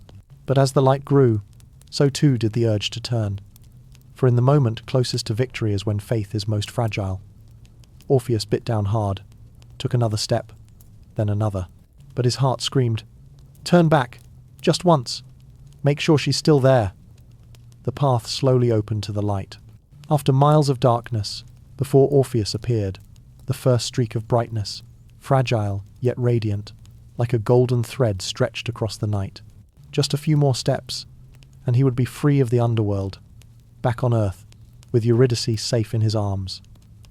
But it was in that very moment that the cruelest struggle began. The sound of Eurydice's footsteps behind him was still soft, but to Orpheus it felt too fragile, too easily lost. The darkness whispered in his ear, "She's gone. You're walking alone." He tried to strum his lyre to keep rhythm, but the strings trembled, the sound warped, his faith wavered. In his heart, love burned fiercely, but that same love fanned the flames of doubt. Just one glance, just a single turn, and every fear would vanish. He would see Eurydice truly there, her eyes shining, her face gentle. Just once, and he would relive what had been lost. Orpheus's steps slowed. Sweat soaked his brow. His breath grew heavy. The whole world seemed to hold its breath. Would he endure to the very end? Or would he fall at the edge of victory? Two voices echoed in his mind. One, the voice of reason. Don't. Keep going. The light is right ahead. Just a few more steps. The other, the voice of his heart. Turn back. Look at her. She may be calling you. She may already be gone. Don't lose her again in silence. Between the two, Orpheus's heart strained like a lyre string pulled to the breaking point. At last, the fateful moment came. Orpheus stopped, only steps away from the exit. But he could bear it no longer. His hand clenched the lyre, his eyes squeezed shut, and then in one moment of weakness he turned, and she was there. Eurydice stood just behind him, faint yet breathtaking. Her eyes glowed with love, her lips curved in a tender smile, as if to say, "I'm here, I've always been here." For an instant, Orpheus's heart erupted. Every fear, every doubt dissolved. He had found her again, the most precious thing of all. But in that same instant, tragedy struck. Eurydice's body trembled, fading like smoke caught in the wind. Her hand reached for Orpheus, but just as her fingers neared his, she dissolved. Her voice whispered one last time, soft as a sigh, "Farewell, Orpheus." And then she was gone, dragged back into the underworld. No third chance, no bargaining left. Orpheus cried out, lunged forward, but it was too late. Hades had kept his word. The condition was broken, and Eurydice was lost forever to the shadows. In that moment, the world shattered. The sunlight blazed ahead, but for Orpheus, it was only the light of loss. He had escaped the underworld, but his heart remained trapped forever with Eurydice. Love had been strong enough to descend into the depths, strong enough to make death itself weep, but it was not strong enough to conquer fate, not strong enough to withstand a single backward glance. And so, the love song of Orpheus ended on a broken note, the most tragic note in the history of Greek mythology. The moment Eurydice vanished, Orpheus felt himself torn in two. He had just seen her again, her eyes, her smile, her breath, only for the darkness to snatch it all away. No promise of return, no chance to save her, nothing but emptiness. Orpheus collapsed to his knees, his hands still reaching in vain, trying to grasp what had dissolved into nothingness. His cries echoed, bouncing off the cavern walls, but there was no answer. He had fought death, conquered the underworld, gone to the very edge of love, only to lose in the final moment. Behind him, the gates of the underworld slammed shut. Hades stayed silent, Persephone wept softly, but the law was the law. Eurydice would remain forever. Before Orpheus stretched the sunlight of the living world, but he had no strength to walk into it. For what meaning did the sun hold without her? That day the whole world heard the music of Orpheus' music that screamed, shredded, despaired. No longer gentle melodies, no longer sorrowful hymns, only the raw howl of a shattered heart. Mountains roared, rivers trembled, beasts bowed their heads. But none of them could return Eurydice. Orpheus left the gates of the underworld and wandered the earth. He spoke to no one, looked at no one. Music became his only language, the language to scream at the universe, "I have lost her, forever." After that failure, Orpheus was no longer the man he once was. He rejected joy, rejected comfort. Whether friend, king, or commoner, none could bring him back. His heart had died with Eurydice. Some legends say Orpheus swore never to love another woman again. He played only for Eurydice, sang, only of the love he had lost. His music became a prayer of grief, beautiful, but merciless. They say that when Orpheus played, rain did not fall but hung in the air, because the clouds longed to listen. When he sang, stones cracked apart, unable to bear the sorrow in his voice. His music was not just for the living, but for the dead, for surely. Somewhere in the shadows, Eurydice was listening too, but it was that same isolation that led Orpheus to a tragic end. Many versions say he was torn apart by the frenzied followers of Dionysus, drunk and wild, because he refused to embrace mortal love. His lyre fell into the river, but even then it still rang out its final notes, an immortal cry. No matter how it ended, Orpheus became legend. The musician who dared descend into the underworld for love, who dared to challenge death itself with music, only to fail because of a single backward glance. And it was that failure that pierced every heart because it was so human, so painfully real. If Orpheus had succeeded, it would have been just another fairy tale. But because he failed, because that love was lost forever, it became an eternal tragedy. A reminder that love is a blazing fire, but also fragile. It can lift us to heaven, or cast us into the abyss. And so, the love song of Orpheus and Eurydice did not end in joy, but in sorrow. Yet, it is that sorrow that keeps the story alive. Every time the strings of a lyre are played, people remember. There was once a man who loved so deeply he dared to defy death itself, only to fail. After the death of Orpheus, his love story with Eurydice did not fade away. On the contrary, it spread across Greece, then through time itself, becoming an endless source of inspiration for human art. The ancient Greek poets sang of him in their epics as a way to immortalize a symbol of absolute love. To them, Orpheus was the first to prove that music was not just for entertainment, but powerful enough to move both gods and death itself. In classical art, Orpheus was often painted with his lyre in hand, surrounded by animals listening in awe. But when tied to the story of Eurydice, the brushstrokes turned tragic. Orpheus on his knees as she vanished, or his face turned back in that fateful moment. Those images became symbols of the instant humanity lost against destiny. Medieval and Renaissance Europe also embraced the tale. Countless operas, cantatas, sonatas were born from the tragedy of Orpheus and Eurydice. Monteverdi, Gluck, Offenbach, each in their own way, but all inspired by the music that once made death bow his head. To musicians, Orpheus was almost a spiritual ancestor, the one who proved that music could change the world. And it wasn't just art philosophy, too, found meaning in Orpheus. For Plato, his music was proof that beauty and goodness were inseparable. For modern thinkers, the story is a lesson that love, no matter how fierce, cannot always defeat the cruelty of doubt. Orpheus failed, but it was that very failure that made the story eternal. Because if he had succeeded, it would have been just another fairy tale. But because he turned his head, because Eurydice was lost a second time, the story pierced straight into the human heart, into that place where everyone knows what it is to love and what it is to lose. Today, when we speak of Orpheus and Eurydice, we're not just talking about a love story, we're talking about symbols of love and faith. The first symbol, the power and the limits of love. Orpheus dared to walk into the underworld, dared to challenge death, but his love still failed because of a single glance back. It reminds us that love can work miracles, but it is fragile, so easily broken by doubt. The second symbol, music as the language of the soul. Orpheus didn't wield sword or power, only a lyre, and yet he moved the entire world from the three-headed hound to the gods themselves.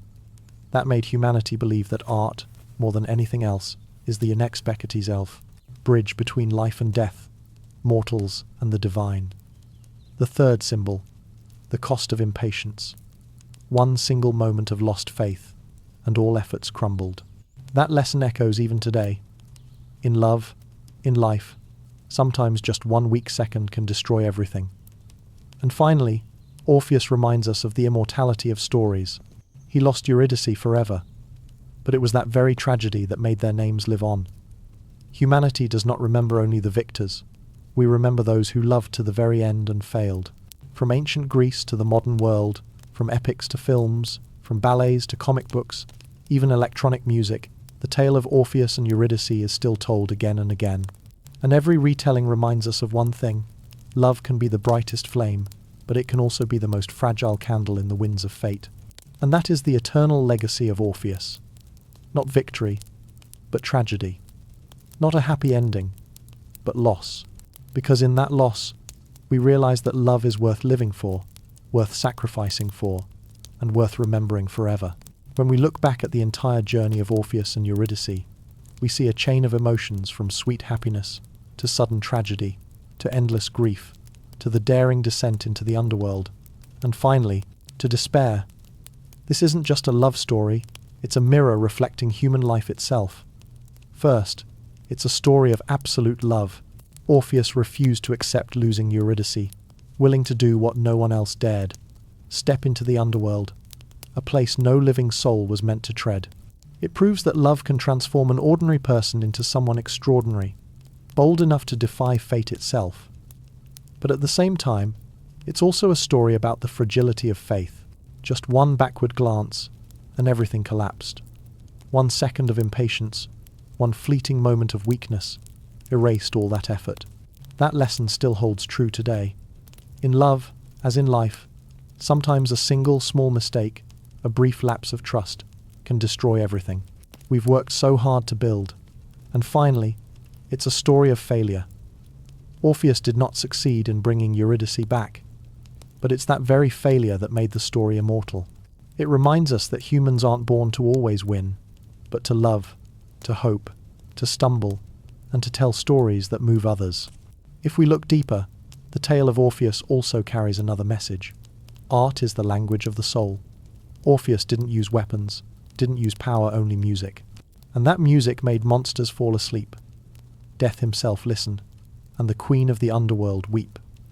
It was the only force strong enough to bridge life and death, mortals and gods. That truth still resonates today. Art, music, poetry. These are how humans endure loss, connect with one another, and leave their mark for the future. Orpheus lost Eurydice, but his music lived on, and their love story became humanity's inheritance.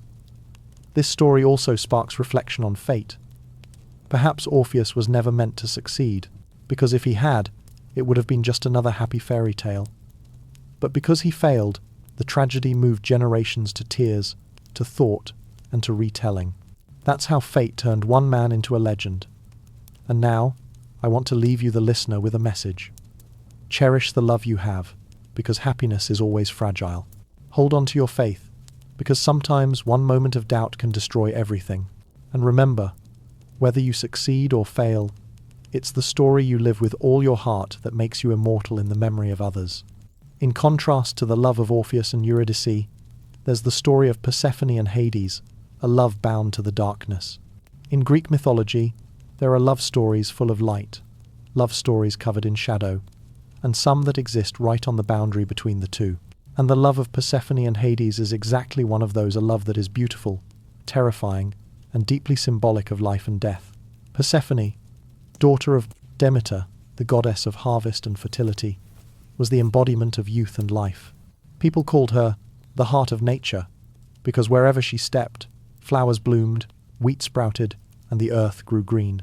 Her image was tied to eternal spring, to joy, and the innocence of youth.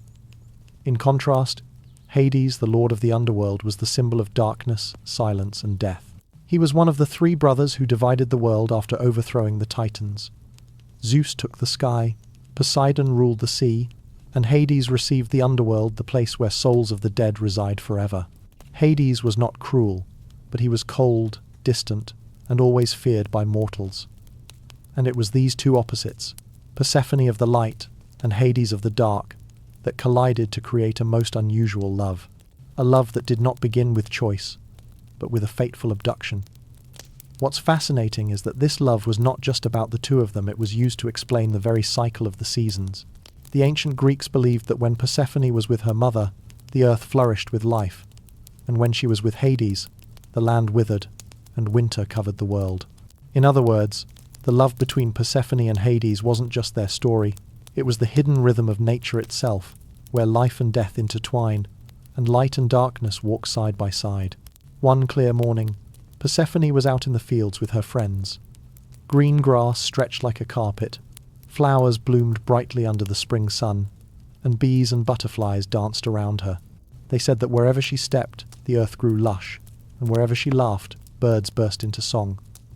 Demeter, her mother, often warned her, "Don't wander too far, Persephone. The world isn't only light. Darkness always waits." But youth is innocent, and Persephone just smiled, believing the world outside was as beautiful as the flowers she picked. And then, fate struck. As Persephone bent down to pluck a golden daffodil, the ground suddenly shook. The earth split open, a deep chasm tearing through the meadow. From its depths rose a chariot black as night, pulled by 4 horses with blazing red eyes, fire bursting from their nostrils. On the chariot stood a towering figure, Hades, the lord of the underworld. In an instant, the bright light of spring was swallowed by darkness. The girls screamed and fled, but Persephone had no time. Hades reached out, seized her, and in the beat of a heart, the flower field became a gaping wound, pulling them both deep below. Persephone's cries echoed across the meadow, into the mountains, through the skies, but then faded into silence. The earth sealed itself shut, as if nothing had happened. Only a few fallen flowers on the grass remained the last trace of the maiden who vanished. The ancient Greeks said that moment was the first time spring disappeared from the world. Without Persephone, fields withered, flowers died, birds fell silent, the earth lost its breath of life. Deep below, Persephone was carried into Hades' shadowy palace. Darkness closed in, restless souls drifted around. She trembled, calling out for her mother, but only silence answered. To her, this was not love. It was abduction, a tearing away from light into death. But to Hades, it was the moment he had long awaited. Unlike Zeus with his pride or Poseidon with his storms, Hades was a lonely king. He ruled a place no one spoke of, listening to eternal cries of sorrow. When he saw Persephone, he could no longer bear the emptiness. To him, she was the only light that could pierce the dark. That love began with force, with a fateful abduction, yet it became a story told forever, shaping the cycles of spring, summer, autumn, and winter that humanity still lives through today. The moment Persephone was pulled into the underworld wasn't just an event in myth, it was the turning point of nature itself. From joy to loss, from light to shadow, from life to death. And from then on, both the world of gods and the world of men would never be the same. When Persephone vanished, Demeter didn't know right away. As always, she wandered through the fields, scattering seeds, blessing the harvest. But when she called for her daughter and heard no answer, unease crept in. Demeter roamed the mountains and valleys, searching in the winds, listening for birdsong, but no one replied. She cried out Persephone's name in desperation, her voice echoing across the world.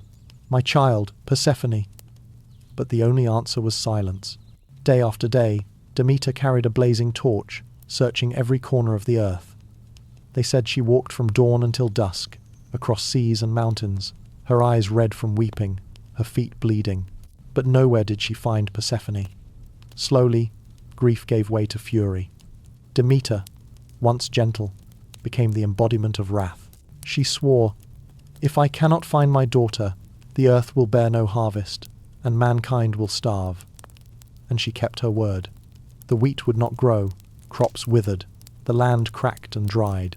Herds of cattle collapsed, children wept from hunger, and mortals raised their hands in prayer, but Demeter no longer listened. Her grief had become the grief of all humanity.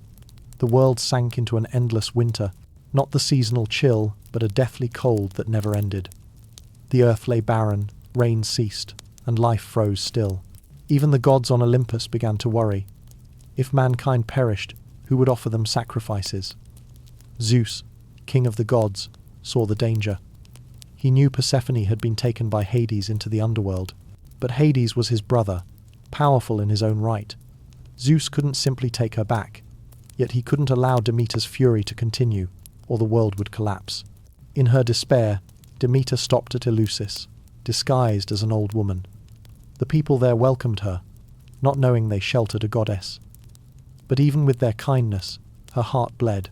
She never smiled, never blessed their fields. The story of Demeter spread, a mother who lost her child, carrying a torch through the night, making even the heavens weep. It wasn't just a myth of sorrow, it was a symbol of eternal motherhood. When a child is taken, the mother's whole world collapses. And it was that love turned to wrath that forced Zeus to act.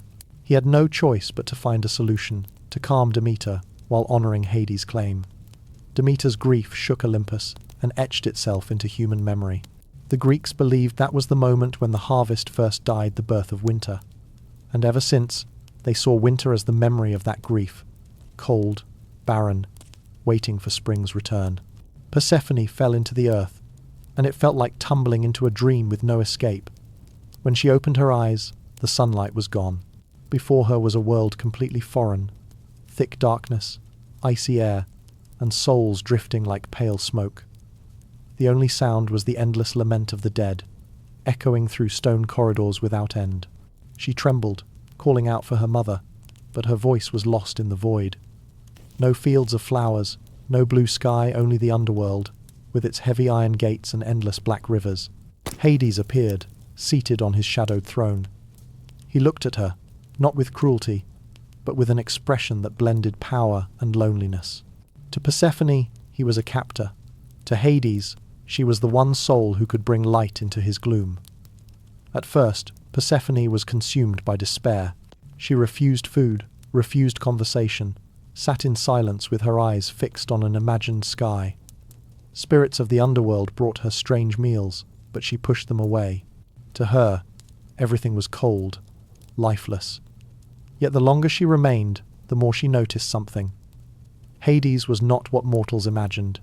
He was not cruel, did not torment or threaten her. Instead, he kept his distance, watching in silence. Sometimes he wandered away from his throne, pacing along the rivers of the dead like a solitary figure forever denied warmth. Slowly, Persephone began to see. Hades had not taken her simply to possess her. He had taken her because he could no longer endure the emptiness. The underworld held no laughter, no joy, only endless mourning. And Persephone, with her light, was the only thing that made him feel alive. In a rare moment, she saw Hades seated quietly beside the black waters, his gaze cast downward, reflecting an infinite sorrow. He wasn't the mighty ruler then, he was a soul imprisoned by his own kingdom. For the first time, her heart stirred. Fear hadn't vanished, anger hadn't dissolved, but within her rose something else. Compassion. Perhaps the love bound to darkness began here when a maiden of light saw that even the shadows carried a heart. The story of Persephone in the underworld isn't only about abduction, it's about two opposite souls finding each other in loneliness. And from here, Destiny's knot was about to tighten the red pomegranate seeds, the thread that would bind her to Hades and the underworld forever. As time passed, Persephone lived in the underworld like a lost soul. She refused every meal, clinging to her mother's warning. Never eat food from the realm of darkness, for it will bind you forever.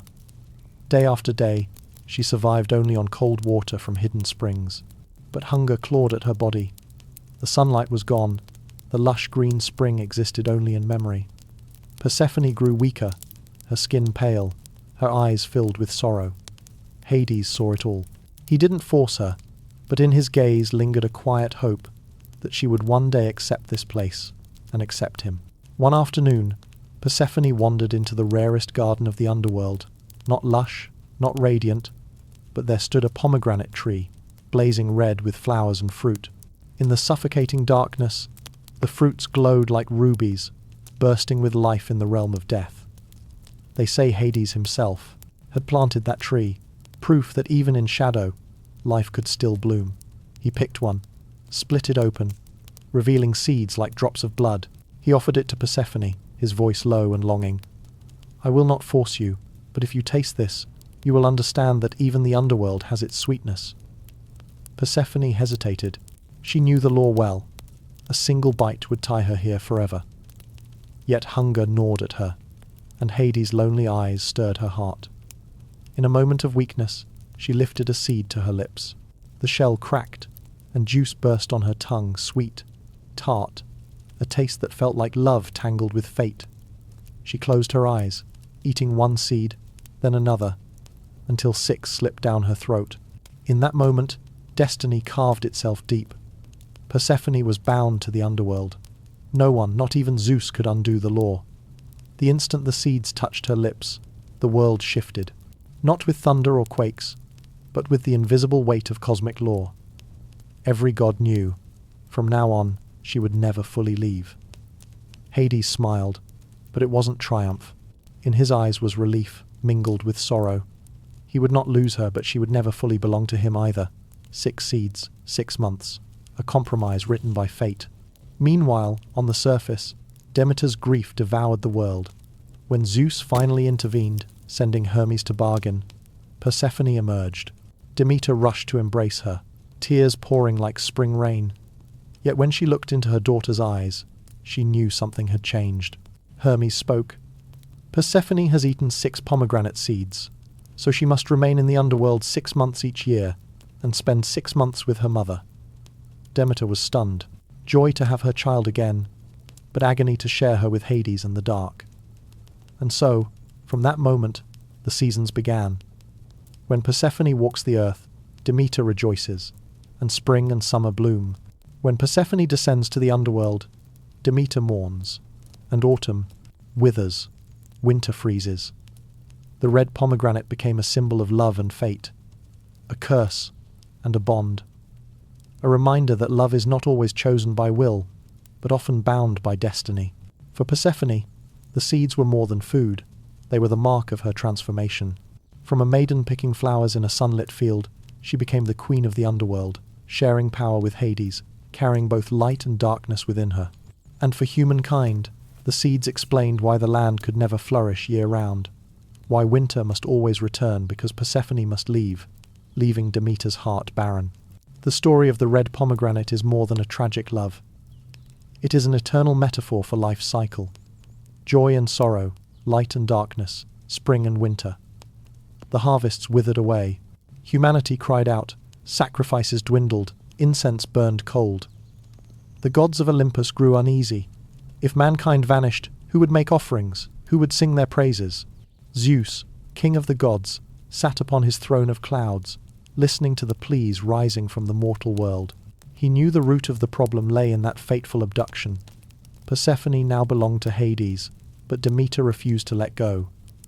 On one side, a mother's love and grief. On the other, the power and loneliness of the lord of the underworld.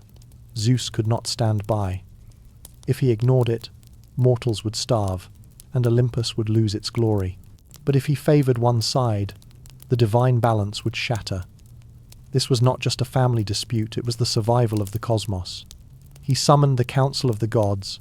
On that day, atop Olympus, Hera was stern, Athena sharp, Apollo thoughtful, Poseidon striking his trident against the marble floor.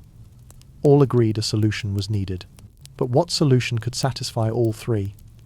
Zeus called Hermes the swift messenger, who could go anywhere, even the underworld. He gave the command. Go to Hades.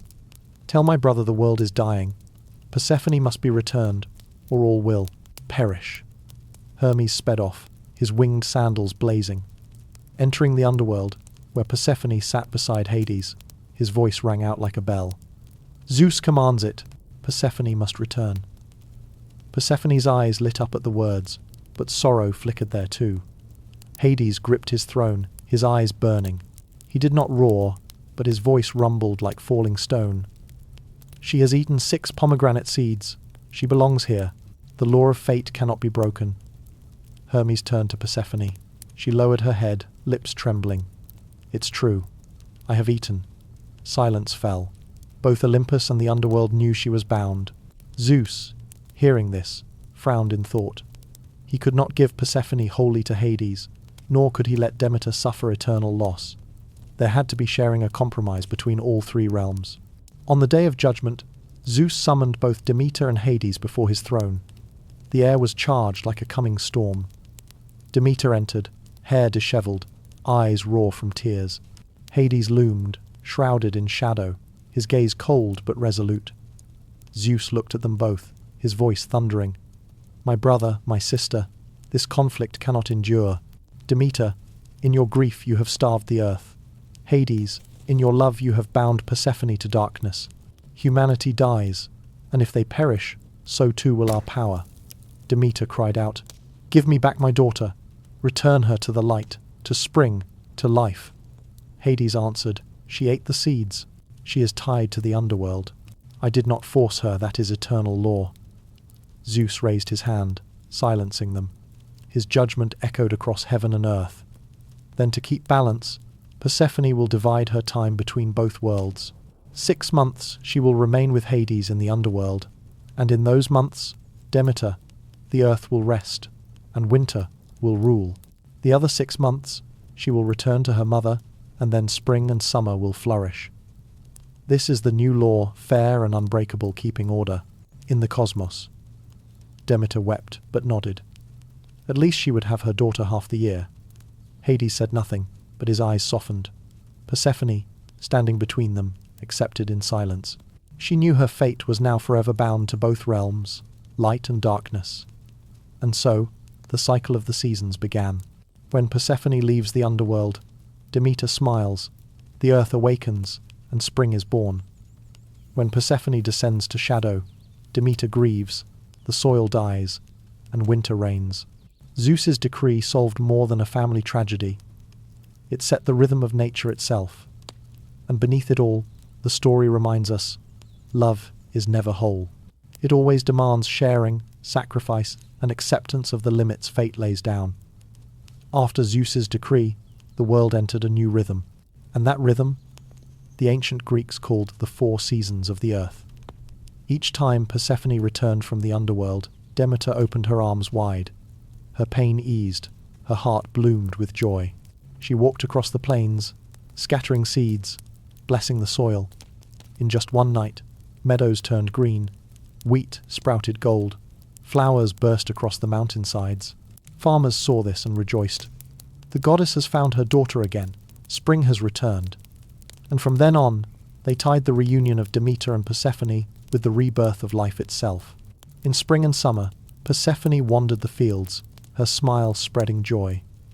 The Greeks believed it was her footsteps that made grapes ripen, wheat turn golden, fruit swell with life.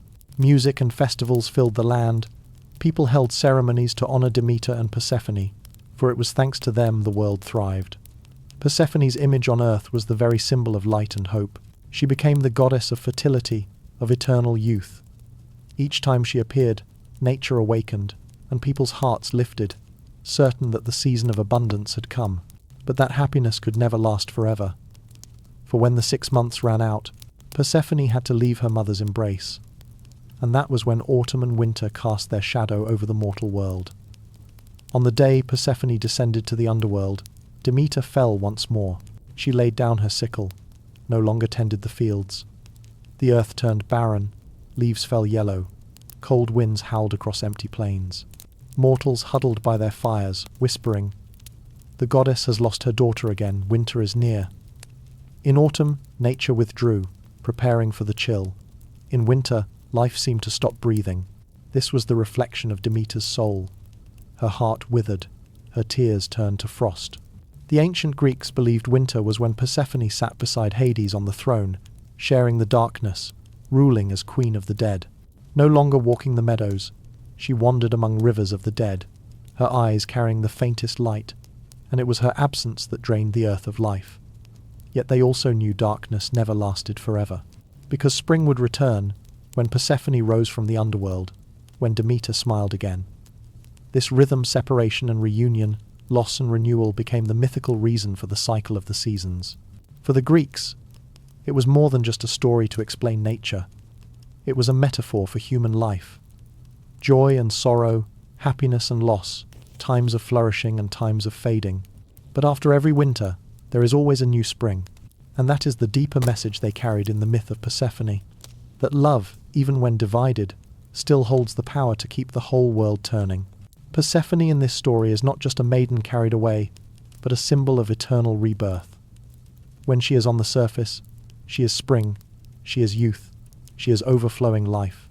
Every smile of hers is tied to flowers blooming, every step to fields turning green. She is the image of beginnings, of hope, of all the beauty humanity longs for.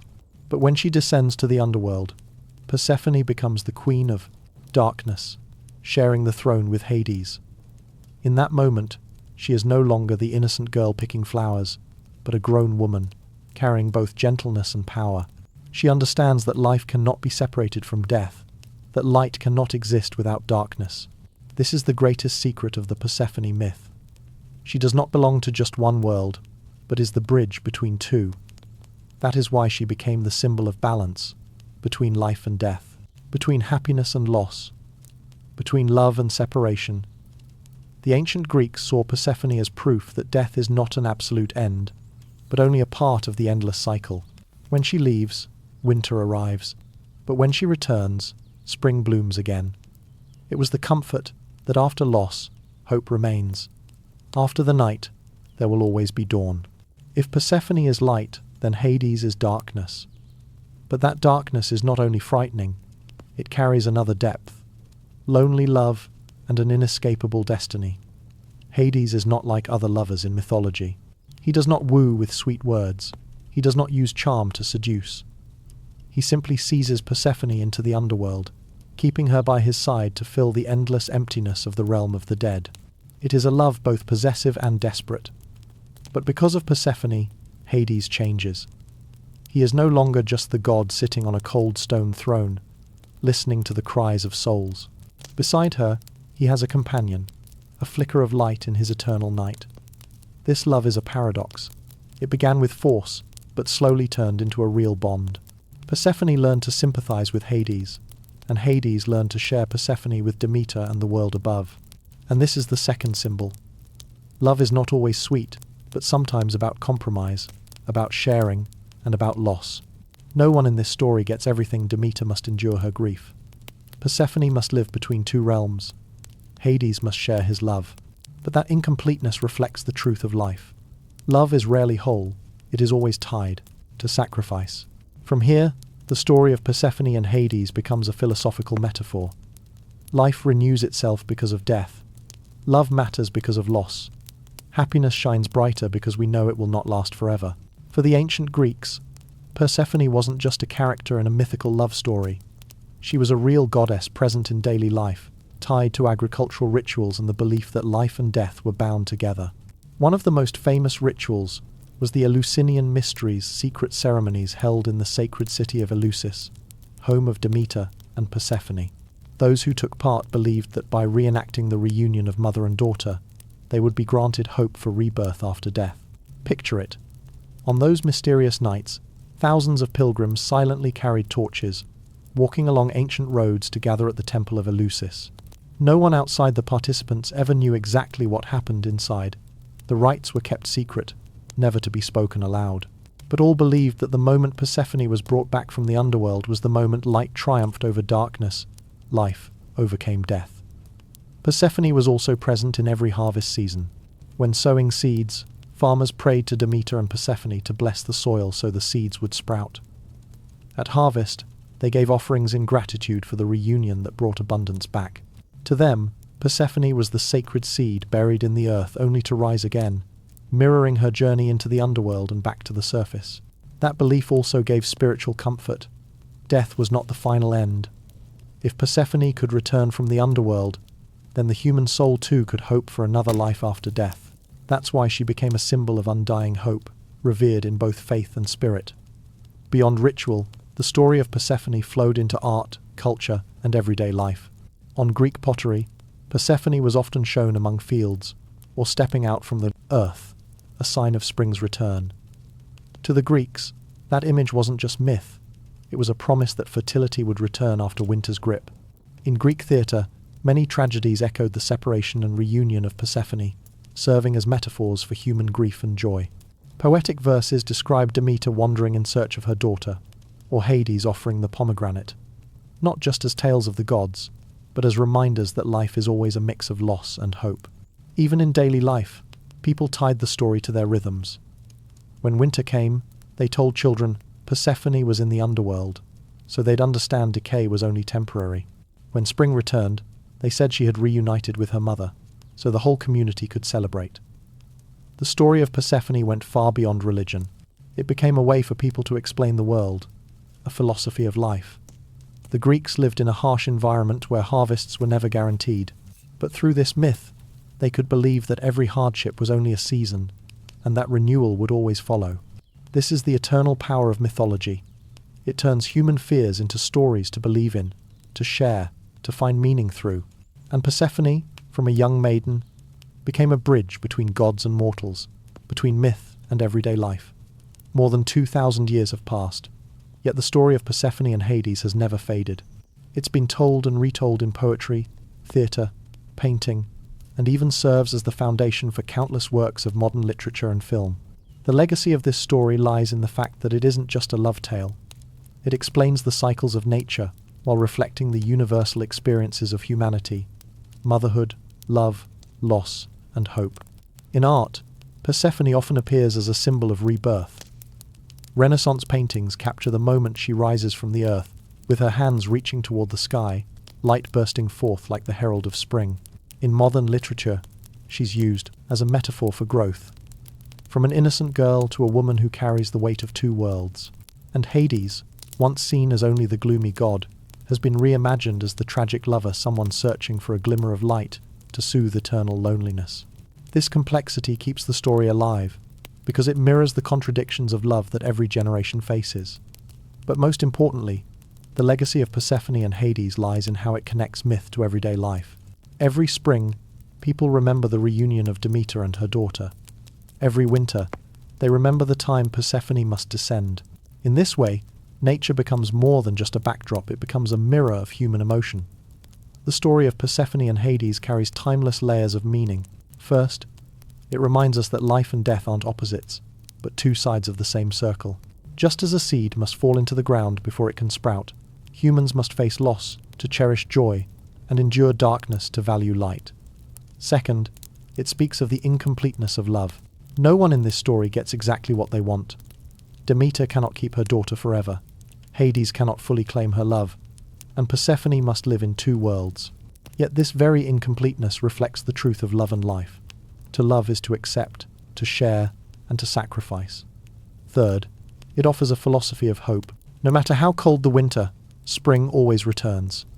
Even if Persephone must descend into the underworld, she always comes back to the light. That's the eternal promise people can hold on to when facing hardship. Today, when we revisit this story, it's not just a fragment of Greek mythology. It's a mirror reflecting us, how we face loss, how we nurture love, and how we find hope in the dark. And perhaps that's why the story of Persephone and Hades still endures. Not because of the gods, not because of magic, but because it tells an eternal truth, that love and life are always tied to sorrow and death, but it's in that struggle where we find the meaning of existence.